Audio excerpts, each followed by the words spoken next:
മറ്റേ മാതാജിയും കണ്ടില്ലല്ലോ, 8:30 മണിയായില്ലേ? വന്നിട്ടുണ്ട്.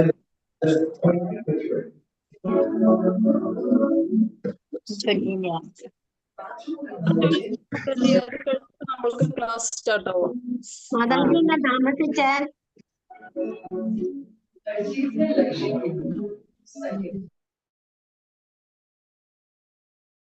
ഹരേ കൃഷ്ണ. ഹരേ കൃഷ്ണ. എല്ലാവർക്കും പ്രണാമം. ഹരേ കൃഷ്ണ മാതാജി. ഹരേ കൃഷ്ണ. ഹരേ കൃഷ്ണ. ഹരേ കൃഷ്ണ. ഹരേ വാസുദേവായ. ഓം നമോ ഭഗവതേ വാസുദേവായ. ഓം അജ്ഞാനതിമിരാന്തസ്യ ജ്ഞാനശലാകയാ ചക്ഷുരുന്മീലിതം യേന തസ്മൈ ശ്രീഗുരവേ നമഃ. നമോ വിഷ്ണുപാദായ കൃഷ്ണപ്രേഷ്ഠായ ഭൂതലേ ശ്രീമതേ ഭക്തിവേദാന്ത സ്വാമിനിധി നമിനേ. നമസ്തേ സാരസ്വതേ ദേവേ ഗൗരവാണി പ്രചാരിണേ നിർവിശേഷ ശൂന്യവാദി പാശ്ചാത്യദേശധാരിണേ. ജയ ശ്രീ കൃഷ്ണ ചൈതന്യ പ്രഭു നിത്യാനന്ദ ശ്രീ അദ്വൈത ഗദാധര ശ്രീവാസാദി ഗൗര ഭക്തവൃന്ദ. ഹരേ കൃഷ്ണ കൃഷ്ണ കൃഷ്ണ ഹരേ ഹരേ ഹരേ രാമ ഹരേ കൃഷ്ണ. ശ്രീ ശ്രീ രാധാ ഗോവിന്ദ ടെമ്പിൾ ഇസ്കോൺ മാംഗ്ലൂരിന്റെ ഭഗവത്ഗീത ക്ലാസ്സിലേക്ക് എല്ലാവർക്കും സ്വാഗതം. ഹരേ കൃഷ്ണ. എല്ലാവർക്കും പ്രണാമം. ഹരേ കൃഷ്ണ മാതാജി. ഹരേ കൃഷ്ണ. എല്ലാവർക്കും പ്രണാമം. ഹരേ കൃഷ്ണ മാതാജി. അധ്യായം പ്രണാമം മാതാജി. ഹരേ കൃഷ്ണ. എവിടെ പോയി ബാക്കിയുള്ളവരൊക്കെ? കുറച്ചു പേരുള്ളൂ. 39 പേര്. ആ, സമയം അറിയുന്നില്ല. എല്ലാവരും മഴയുണ്ടോന്ന്? മഴ ഉണ്ടായിരുന്നു. ഭയങ്കര ബുദ്ധിമുട്ടായി. മഴ ഭയങ്കര പ്രശ്നമാക്കുന്നുണ്ട് നമ്മളെ ക്ലാസ്സിൽ. രാവിലെ കിടന്നുണ്ടായിരിക്കും മാതാജി വൈകിട്ടുള്ളവര്. രാവിലെ എത്ര പേരുണ്ടായിരുന്നു? രാവിലെ ഇതിനും കൂടുതൽ പേരുണ്ടായിരുന്നു. 50 എത്ര പേരുണ്ടായിരുന്നല്ലോ ക്ലാസ്സില്. എല്ലാ ദിക്കിലും അയ്യപ്പ ഭജനൊക്കെയാണ് ഇവിടെ. ആ, അതുണ്ടാവും വൈകിട്ട്. അത് ഉണ്ടാവും ഇപ്പൊ. അത് ശരിയാ മാതാജി പറഞ്ഞു. അത് തുടങ്ങിയ പിന്നെ നമ്മളെ മാസം സ്റ്റാർട്ട് ചെയ്തതിന് ശേഷമാണ് കുറഞ്ഞു വന്നതല്ലേ. അതെ. സപ്താഹം, അമ്പലത്തിൽ സപ്താഹം ഒക്കെ ഉണ്ടാവും. അതായിരിക്കും. ശരിയാ. ഹരേ കൃഷ്ണ. ഞാൻ യൂട്യൂബ് നോക്കിയില്ല, ചിലപ്പോ അതിലും കാണുന്നുണ്ടോന്നുള്ളത്. ഹരേ കൃഷ്ണ. അപ്പൊ നമുക്കിന്ന് അധ്യായം 15 എടുക്കേണ്ടത് അല്ലെ? 15ാമത്തെ അധ്യായം ആണ് നമ്മുടെ പുരുഷോത്തമ യോഗാണ് ഇന്നത്തെ അധ്യായം. അധ്യായം 15 പുരുഷോത്തമ യോഗം. ഇന്നലെ നമ്മൾ ഏതധ്യായം പഠിച്ചത്? ഇന്നലെ പഠിച്ചത് അർജുനൻ ഭഗവാനോട് ചോദിച്ച 3 ചോദ്യം. എന്തായിരുന്നു ചോദിച്ചത്?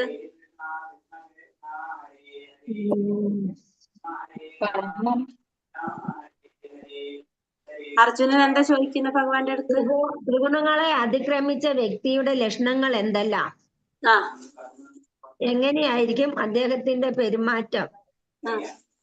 അയാൾ എങ്ങനെ ഈ പ്രകൃതി ഗുണങ്ങളെ അതിക്രമിക്കുന്നു? അല്ലെ?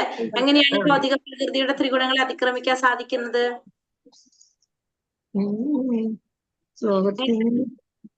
അവിടെ പോയി വിജയ മാതാജി പറഞ്ഞോളൂ മാതാജി. ചോദ്യം മാത്രം. അതിക്രമിച്ച വ്യക്തിയുടെ ലക്ഷണങ്ങൾ ശ്രീ ഭഗവാൻ പറഞ്ഞു. അതല്ലേ മാതാജി? അതെ അതെ. പ്രകാശത്തിന്റെയോ ആസക്തിയുടെയോ വ്യാമോഹത്തിന്റെയോ സാന്നിധ്യത്തിൽ ആർക്ക് വെറുപ്പ് ഉണ്ടാകുന്നില്ലയോ, അവയുടെ അസാന്നിധ്യത്തിൽ അത് വേണമെന്ന ആഗ്രഹം ഉണ്ടാകുന്നില്ലയോ? അതല്ല. അതെ. പിന്നെ ഉണ്ടല്ലോ, പിന്നെ പറയണ്ടല്ലോ. പ്രകൃതി ഗുണങ്ങൾ ഉളവാക്കുന്ന പ്രതികരണങ്ങളിൽ ആര് പ്രക്ഷുബ്ധനായി ആകാതെ ഇരിക്കുന്നുവോ, പ്രകൃതി ഗുണങ്ങളാണ് പ്രവർത്തന നിരതങ്ങളായിരിക്കുന്നതെന്ന് മനസ്സിലാക്കി ഉദാസീനനും അവയ്ക്ക് അതീതനും ആയിരിക്കുന്നുവോ, ആത്മനിഷ്ഠനായി സുഖദുഃഖങ്ങളെ തുല്യ നിലയിൽ കാണുന്നുവോ, ആരുടെ ദൃഷ്ടിയിൽ മൺകട്ടയും കല്ലും പൊന്നും വ്യത്യസ്തമല്ലയോ, ആർക്ക് പ്രിയമായോ അപ്രിയമായോ യാതൊന്നുമില്ലയോ, ധീരനും നിന്ദകളിലും സ്തുതികളിലും മാനത്തിലും അപമാനത്തിലും സമചിത്തനും ശത്രുമിത്രഭേദമില്ലാത്തവനും നിരുദ്യമനുമായ ആ വ്യക്തിയെ ഗുണാതീതനെന്ന് പറയാം. അപ്പൊ നമ്മളിതില് ആദ്യത്തെ 2 ചോദ്യത്തിന്റെ ഉത്തരമാണ് അവിടെ പറഞ്ഞത് അല്ലെ. 3ാമത്തെ ചോദ്യം എങ്ങനെയാണ് ഇതിനെ മറികടക്കാൻ സാധിക്കുന്നത്? എങ്ങനെയാണെന്ന് പറഞ്ഞു. ഏത് പരിതസ്ഥിതിയിലും പിഴയ്ക്കാതെ ഭക്തിപൂർവം ഭഗവത് സേവനം ചെയ്യുന്നവർക്ക് എന്ത് ചെയ്യാൻ സാധിക്കും? ഈ ത്രിഗുണങ്ങളെ മറികടക്കാൻ സാധിക്കുമെന്ന് പറഞ്ഞു തന്നു നമുക്ക് അല്ലെ. പിന്നെ അങ്ങനെ അധ്യായം 14-ാമത്തെ അധ്യായം അവസാനിക്കുകയാണ്. അധ്യായം 15-ലേക്ക് കടക്കാം. നമ്മളെ സമയം 10 മിനിറ്റ് ആയില്ലേ. അപ്പൊ 14-ാമത്തെ അധ്യായം നമുക്ക് മനസ്സിലായി, ത്രിഗുണങ്ങളെ കുറിച്ചാണ് പറഞ്ഞിരിക്കുന്നത്. ഈ 15-ാമത്തെ അധ്യായത്തില് പുരുഷോത്തമ യോഗം. ആരാണ് പുരുഷോത്തമൻ? ഭഗവാനെ കുറിച്ചാണ് നമ്മൾ ഈ അധ്യായത്തില് പറയുന്നത്. ശ്രീ ശ്രീ രാധാ ഗോവിന്ദ് കി ജയ്, ശ്രീല പ്രഭുപാദ് കി ജയ്. പുരുഷോത്തമ യോഗ ഭഗവാനെ കുറിച്ച് ഭഗവാൻ ഈ അധ്യായത്തിൽ നമുക്ക് പറഞ്ഞു തരുന്നത്. നമുക്ക് നോക്കാം. ഈ അധ്യായത്തില് ഹരേ കൃഷ്ണ. ഓം നമോ ഭഗവതേ വാസുദേവായ. ശ്രീ ഭഗവാനുവാച ഊർധമൂലമഥ ശാഖം അശ്വത്ഥം പ്രാഹുരവ്യം ഛന്ദാംസി യസ്യ പർണാനി യസ്തം വേദസ്സ വേദവീത്.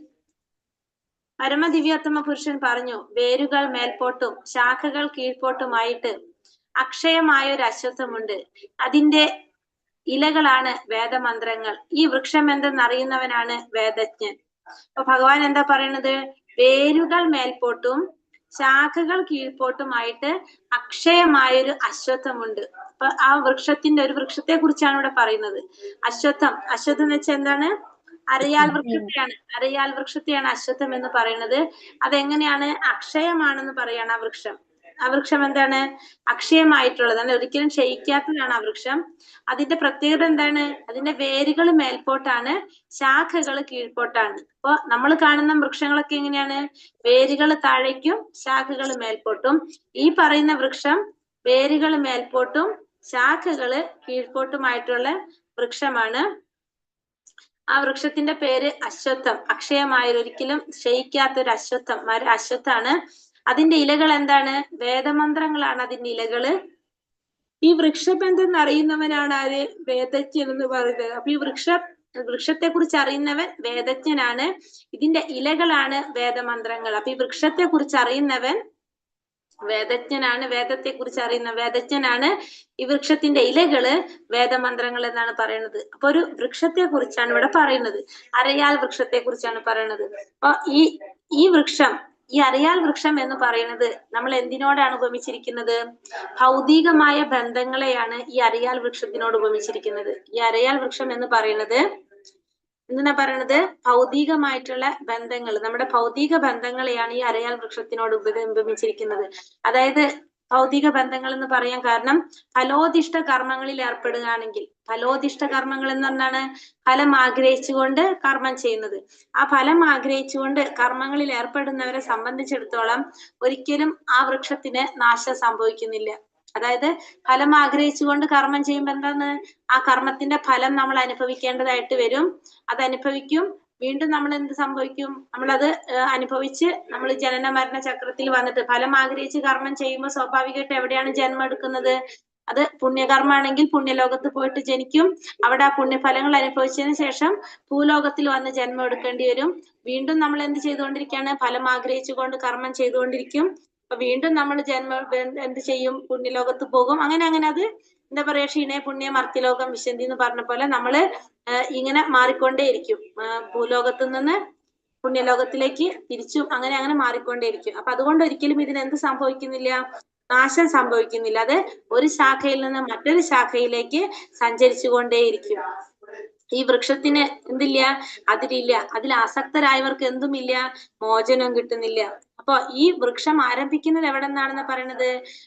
നമ്മൾ പറഞ്ഞില്ല, അതിന്റെ വേരുകൾ മേൽപോട്ടാണെന്ന് പറഞ്ഞു. അപ്പൊ അത് ആരംഭിക്കുന്നത് ബ്രഹ്മാവിന്റെ ഇരിപ്പിടത്തിൽ നിന്നാണ് ഇത് ആരംഭിക്കുന്നത്. ബ്രഹ്മാവ് എന്ന് പറയുമ്പോൾ ഏറ്റവും ഫസ്റ്റ് ലോകം, സത്യലോകം, ആ ബ്രഹ്മലോകത്തു നിന്നാണ് ഇത് ആരംഭിക്കുന്നത്. അപ്പൊ ഇതിന്റെ വേരുകളിന് മുകളിലേക്കാണ് നമ്മൾ പറഞ്ഞു അല്ലെ. അപ്പൊ ആ ബ്രഹ്മലോകത്തു നിന്നാണ് ഇത് ആരംഭിക്കുന്നത്. ഇതിന്റെ ബാക്കി ശാഖകളാണ് നമുക്ക് എവിടെ കാണാൻ സാധിക്കുന്നത്? നമുക്ക് കാണാനായിട്ട് സാധിക്കുന്നത്. അപ്പൊ ഈ വൃക്ഷത്തെ അറിയാൻ കഴിഞ്ഞു കഴിഞ്ഞാൽ, ഈ വൃക്ഷത്തെ കുറിച്ച് അറിയാൻ കഴിഞ്ഞു കഴിഞ്ഞാൽ എന്താണ്? ഈ വൃക്ഷത്തെ അറിയുന്നവനാണ് വേദജ്ഞൻ. അപ്പൊ ഈ വൃക്ഷത്തെ കുറിച്ച് അറിയാൻ കഴിഞ്ഞു കഴിഞ്ഞാൽ അതിന് ആ മനുഷ്യന് എന്ത് ചെയ്യാൻ സാധിക്കും? മുക്തി നേടാനായിട്ട് സാധിക്കും. പ്രസുദാസസ്യ ശാഖ ഗുണപ്രവൃത്ത വിഷയപ്രവാളഃ അഥസ്യ മൂല്യാനനുസന്തതാനി കർമാനുബന്ധീനി മനുഷ്യലോകേ. ഈ വൃക്ഷത്തിന്റെ ശാഖകൾ ഭൗതിക പ്രകൃതിയുടെ ത്രിഗുണങ്ങളാൽ പോഷിപ്പിക്കപ്പെട്ട് താഴോട്ടും മേലോട്ടും പടർന്നു കിടക്കുന്നു. അപ്പൊ ഈ വൃക്ഷത്തിന്റെ ശാഖകൾ എങ്ങനെയാണ് പറഞ്ഞത്? ഭൗതിക പ്രകൃതിയുടെ ത്രിഗുണങ്ങളാൽ പോഷിപ്പിക്കപ്പെട്ട് താഴോട്ടും മേലോട്ടും പടർന്നു കിടക്കുന്നതാണ് ഈ വൃക്ഷത്തിന്റെ ശാഖകൾ എന്ന് പറയുന്നത്. ഇന്ദ്രിയ വിഷയങ്ങളാണ് ഇതിന്റെ ചില്ലകൾ. ഈ വൃക്ഷത്തിന് താഴേക്കിറങ്ങുന്ന വേരുകളുമുണ്ട്. ഇവ മനുഷ്യ സമുദായത്തിന്റെ ഫലോദിഷ്ട കർമ്മങ്ങളോട് ബന്ധപ്പെട്ടവയാണ്. ഈ വൃക്ഷത്തിന്റെ ശാഖകൾ എങ്ങനെയാണ് പറയുന്നത്? ഭൗതിക പ്രകൃതിയുടെ ത്രിഗുണങ്ങളാൽ പോഷിപ്പിക്കപ്പെട്ട് താഴോട്ടും മേലോട്ടും പടർന്നു കിടക്കുന്നു. സാധാരണ വൃക്ഷങ്ങൾക്ക് പോഷണം ലഭിക്കുന്നത് എങ്ങനെയാണ്? വെള്ളം, ജലത്തിലൂടെ അല്ലെ? നമ്മൾ വെള്ളമാണ് കൊടുക്കുന്നത് അല്ലെ? ജലത്തിലൂടെയാണ് സാധാരണ വൃക്ഷങ്ങൾക്ക് പോഷണം ലഭിക്കുന്നത്. പക്ഷെ ഈ വൃക്ഷത്തിന് പോഷണം ലഭിക്കുന്നത് എങ്ങനെയാണ്? ത്രിഗുണങ്ങളാൽ പോഷിപ്പിക്കപ്പെടാണത്. ഈ വൃക്ഷത്തിന് എങ്ങനെയാണ് പോഷണം ലഭിക്കുന്നത്? ഭൗതിക പ്രകൃതിയുടെ ത്രിഗുണങ്ങൾ കൊണ്ടാണ് ഈ വൃക്ഷത്തിന് പോഷണം ലഭിക്കുന്നത്. ഈ വൃക്ഷം എന്നത് എന്താണ്? ഈ വൃക്ഷം ഏതാണ്?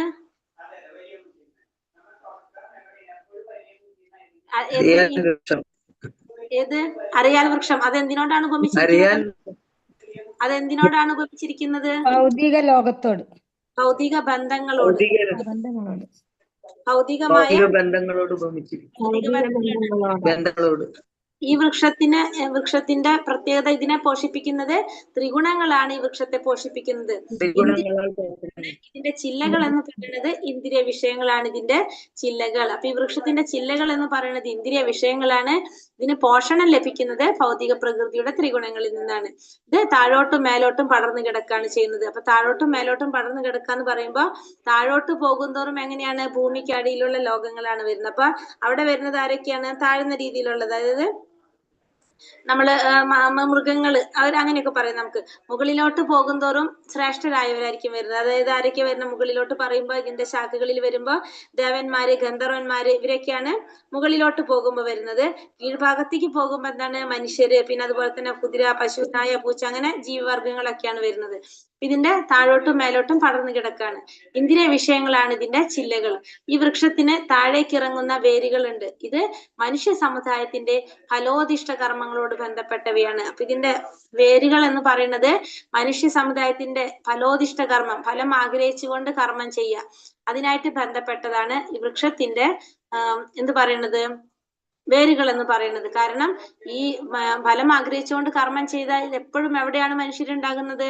ഈ ഭൗതിക പ്രപഞ്ചത്തില് ആയിരിക്കും നമ്മൾ എപ്പോഴും കാണപ്പെടുന്നത്. നമ്മൾ പുണ്യകർമ്മം ആയാലും പാപകർമ്മം ആയാലും അനുഭവിക്കാനായിട്ട് എവിടെ ഉണ്ടാവും? ഈ ഭൗതിക പ്രപഞ്ചത്തില്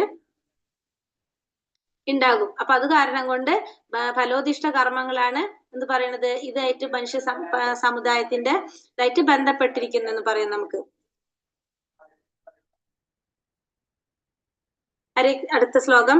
നാരൂപമസ്യേഹ തതോപലഭ്യത്തെ നാന്തോ ന ചാതീർണ ന സംപ്രതിഷ്ഠ അശ്വത്ഥമേനം സുവിരൂഢമൂലം അസംഗശസ്ത്രേണ ദൃഢേന ചിത്വാ തഥാ പദം തത്മരിപാർഗിതവ്യം യസ്മിൻ പ്രഹൃതാന നിവർത്തന്തി ഭൂയഃ തമേവ ചാദ്യം പുരുഷം പ്രപദ്യേ യഥാ പ്രവൃത്തി പ്രസിദ്ധാ പുരാണി. ഈ വൃക്ഷത്തിന്റെ യഥാർത്ഥ രൂപം നമുക്ക് എവിടെ കാണാൻ സാധിക്കില്ല? ഈ വൃക്ഷത്തിന്റെ യഥാർത്ഥ രൂപം ഈ ലോകത്തിൽ കാണുകയില്ല. ഈ വൃക്ഷത്തിന്റെ യഥാർത്ഥ രൂപം നമുക്ക് ഈ ലോകത്തിൽ കാണാനായിട്ട് സാധിക്കില്ല. ഇതിന്റെ ആരംഭമോ അവസാനമോ അടിസ്ഥാനമോ കണ്ടെത്താനാവില്ല. കാരണം ഈ വൃക്ഷത്തിന്റെ ആരംഭം എവിടെ നിന്നാണ് വരുന്നത്? ബ്രഹ്മലോകത്ത് നിന്നാണ് വരുന്നത്. അതുകൊണ്ട് ഇതിന്റെ ആരംഭവും അവസാനവും അടിസ്ഥാനവും നമുക്ക് കാണാനായിട്ട് സാധിക്കില്ല. ഇതിന്റെ യഥാർത്ഥ രൂപം നമുക്ക് ഈ ലോകത്തിൽ കാണാനും സാധിക്കില്ല. വേരുറച്ചുയർന്ന ഈ വൃക്ഷത്തെ ദൃഢനിശ്ചയത്തോടെ വിരക്തിയാകുന്ന ആയുധത്താൽ ഛേദിച്ചു കളയണം. ഈ വൃക്ഷത്തെ നമ്മൾ എന്ത് ചെയ്യണം? വിരക്തിയാകുന്ന ആയുധം കൊണ്ട് ഛേദിച്ചു കളയണം. കാരണം നമ്മൾ പറഞ്ഞു ഫലോദിഷ്ട കർമ്മങ്ങള്, ഭൗതിക ബന്ധങ്ങളെയാണ് സൂചിപ്പിക്കുന്നതെന്ന് പറഞ്ഞു. നമ്മൾ എന്താ ചെയ്യേണ്ടത്? വിരക്തിയാകുന്ന ആയുധം കൊണ്ടാണ് ഈ വൃക്ഷത്തെ, അതായത് ഭൗതിക ബന്ധങ്ങളെ ഛേദിച്ചു കളയേണ്ടത്. വിരക്തിയാകാന്ന് പറഞ്ഞാൽ നമ്മൾ ഭൗതിക ബന്ധങ്ങൾ ഇല്ല, വേണ്ടാന്ന് വെക്കല്ല വേണ്ടത്. നമ്മൾ ആരോടുള്ള ആസക്തി കൂട്ടണം? ഭഗവാനോടുള്ള ആസക്തി കൂട്ടിക്കൊണ്ടുവരണം. അപ്പൊ നമുക്ക് ഓട്ടോമാറ്റിക്കലി നമുക്ക് എന്ത് സംഭവിക്കും? ഭൗതികമായിട്ടുള്ള കാര്യങ്ങളോട് വിരക്തി വന്നുകൊണ്ടിരിക്കും. ഭൗതികമായിട്ടുള്ള കാര്യങ്ങളിൽ വിരക്തി വന്നാലുള്ള ഗുണം എന്താണ്? നമ്മളെ ഉത്കണ്ഠ ഇല്ലാതാകും, നമ്മളെ ദുഃഖങ്ങൾ കുറയും അല്ലെ? നമുക്ക് അല്ലെങ്കിൽ എന്താണ്? നമുക്ക് ഭൗതികമായിട്ടുള്ള ആഗ്രഹങ്ങൾ അത് വരും തോറും, വർദ്ധിക്കും തോറും എന്താ സംഭവിക്കുന്നത്? ആ ആഗ്രഹങ്ങൾ നടക്കോ ഇല്ലേ എന്നുള്ളൊരു ഉത്കണ്ഠ നമ്മളിൽ ഉണ്ടാകും. പിന്നെന്താണ്, നടന്നില്ലെങ്കിൽ നമുക്ക് ദുഃഖം സംഭവിക്കും. അപ്പൊ ഇതൊക്കെ ഒഴിവാക്കാനായിട്ട് നമുക്ക് എന്തുകൊണ്ട് സാധിക്കും? ഈ പറഞ്ഞ ഈ ഭൗതികമായിട്ടുള്ള ബന്ധങ്ങൾ അല്ലെങ്കിൽ ഭൗതികമായിട്ടുള്ള ഫലോദിഷ്ട കർമ്മം എന്ന് പറയാം, അതിനോട് നമുക്ക് എത്രത്തോളം വിരക്തി ഉണ്ടാകുന്നോ അത്രത്തോളം നമുക്ക് എന്ത് വന്നുകൊണ്ടിരിക്കും, നമുക്ക് എന്താ പറയാ, നമ്മൾ എന്തില്ലാതിരിക്കും, നമ്മളുടെ ഉള്ളില് നമുക്ക് ഉത്കണ്ഠകൾ കുറയും, ദുഃഖങ്ങൾ കുറയും. അതുകൊണ്ട് ഈ വൃക്ഷത്തിന് എന്ത് ചെയ്യണം? വിരക്തിയാകുന്ന ആയുധം കൊണ്ട് ഛേദിച്ചു കളയണം. വിരക്തിയാകുന്ന ആയുധം കൊണ്ട് ഛേദിക്കുക. അപ്പൊ ഈ ഫലോദിഷ്ട കർമ്മങ്ങളോട് വിരക്തി ഉണ്ടാവണമെങ്കിൽ നമ്മൾ എന്ത് ചെയ്യണം? അല്ലെങ്കിൽ ഭൗതിക ബന്ധങ്ങളോട് വിരക്തി ഉണ്ടാവണമെങ്കിൽ നമ്മൾ എന്ത് ചെയ്യണം? ഭഗവാനോട് അല്ലെ, ഭഗവാനോടുള്ള ആസക്തി കൂട്ടുമ്പോഴാണ് ഇതിനോട് നമുക്ക് വിരക്തി ഉണ്ടാകുന്നത്. എന്നിട്ട് എവിടെ ചെന്നാൽ തിരിച്ചു വരവില്ലയോ ആ ദിവ്യപദം പൂകി സ്മരണാതീത കാലം മുതൽക്കുള്ള എല്ലാറ്റിന്റെയും ഉറവിടമായ പരമപുരുഷന് സ്വയം സമർപ്പിക്കണം. എന്നിട്ട് എന്ത് ചെയ്യണം? എവിടെ ചെന്നാലാണ് നമുക്ക് തിരിച്ചു വരേണ്ടത്? ആ ദിവ്യപദം പൂകണം. ആരുടെ അടുത്ത് പോയാലാണ് തിരിച്ചു വരേണ്ടത്? ഭഗവാന്റെ അടുത്ത് പോയാൽ അല്ലെ, ആ പരമപദം പൂകിയിട്ട് ഭഗവാന് സ്വയം സമർപ്പിക്കണം. അപ്പൊ നമ്മൾ ആദ്യം എന്ത് ചെയ്യണം? വിരക്തിയാകുന്ന ആയുധം കൊണ്ട് നമ്മൾ എന്ത് ചെയ്യണം? ഈ വൃക്ഷത്തെ കളയണം, ഛേദിച്ച് കളയണം. എന്നിട്ട് വേണം നമുക്ക് എന്ത് ചെയ്യാനായിട്ട്? എവിടെ ചെന്നാലാണോ തിരിച്ചു വരേണ്ടത് അവിടെ നമ്മൾ ശരണം പ്രാപിക്കുക എന്ന് പറയുന്നത്. നിർമാനമോഹം ചിരസംഗതോഷ അധ്യാത്മ നിത്യ വിനിവൃത്ത കാമഹ ദ്വന്ദ്വിമുക്ത സുഖ ദുഃഖ സംചേർ ഗച്ഛന്ത്യമൂഢ പദമവ്യയം തത് മിഥ്യാഭിമാനം മായാമോഹം ദുസംസർഗം എന്നീ ദോഷങ്ങൾ ഒഴിഞ്ഞ് ഭൗതിക തൃഷ്ണയിൽപ്പെടാതെ സനാതന തത്വത്തെ അറിഞ്ഞ് സുഖദുഃഖാദികളായ ദ്വന്ദ്ങ്ങളിൽ നിന്നും മോചിതരായി വിഭ്രാന്തരാകാതെ പരമപുരുഷന് സ്വയം സമർപ്പിക്കുന്നത് എങ്ങനെയെന്ന് അറിയാവുന്നവർ പരമമായ ശാശ്വത സാമ്രാജ്യം പ്രാപിക്കും. അവിടെ എന്താ പറയണത്? മിഥ്യാഭിമാനം എന്തൊക്കെയാ പറയണത്? മിഥ്യാഭിമാനം, മായാമോഹം, ദുസ്സംസർഗം. നമ്മളെ മിഥ്യാഭിമാനം, മായാമോഹം, ദുസ്സംസർഗം. നമ്മള് വലിയ എന്താ പറയാ, നമ്മളാണ് എല്ലാം, ഏറ്റവും ബെസ്റ്റ് നമ്മളാണ് എന്നൊക്കെ നമ്മൾ ചിന്തിക്കുന്ന നമ്മളിൽ ഉണ്ടാകുന്ന ഒരു അഭിമാനം അല്ലെ, നമ്മളാണ് എന്താ പറയാ, സൂപ്പറാണ് നമ്മൾ എന്നൊക്കെ പറയില്ലേ നമ്മള്. ഇതാണ് നമ്മളുടേതായ രീതിയിൽ നമ്മൾ ചിന്തിക്കുന്നത്. പിന്നെന്താണ്? മായാമോഹം. പിന്നെ ദുസംസർഗം എന്ന് വെച്ചാൽ എന്താണ്? ദുസംസർഗം എന്ന് വെച്ചാൽ ഭക്തന്മാരല്ലാത്തവരുമായിട്ടുള്ള ആ ഒരു കൂട്ടുകെട്ട്. ഇത് നമ്മൾ ഇല്ലാതാക്കുക. പിന്നെ അതേപോലെ തന്നെ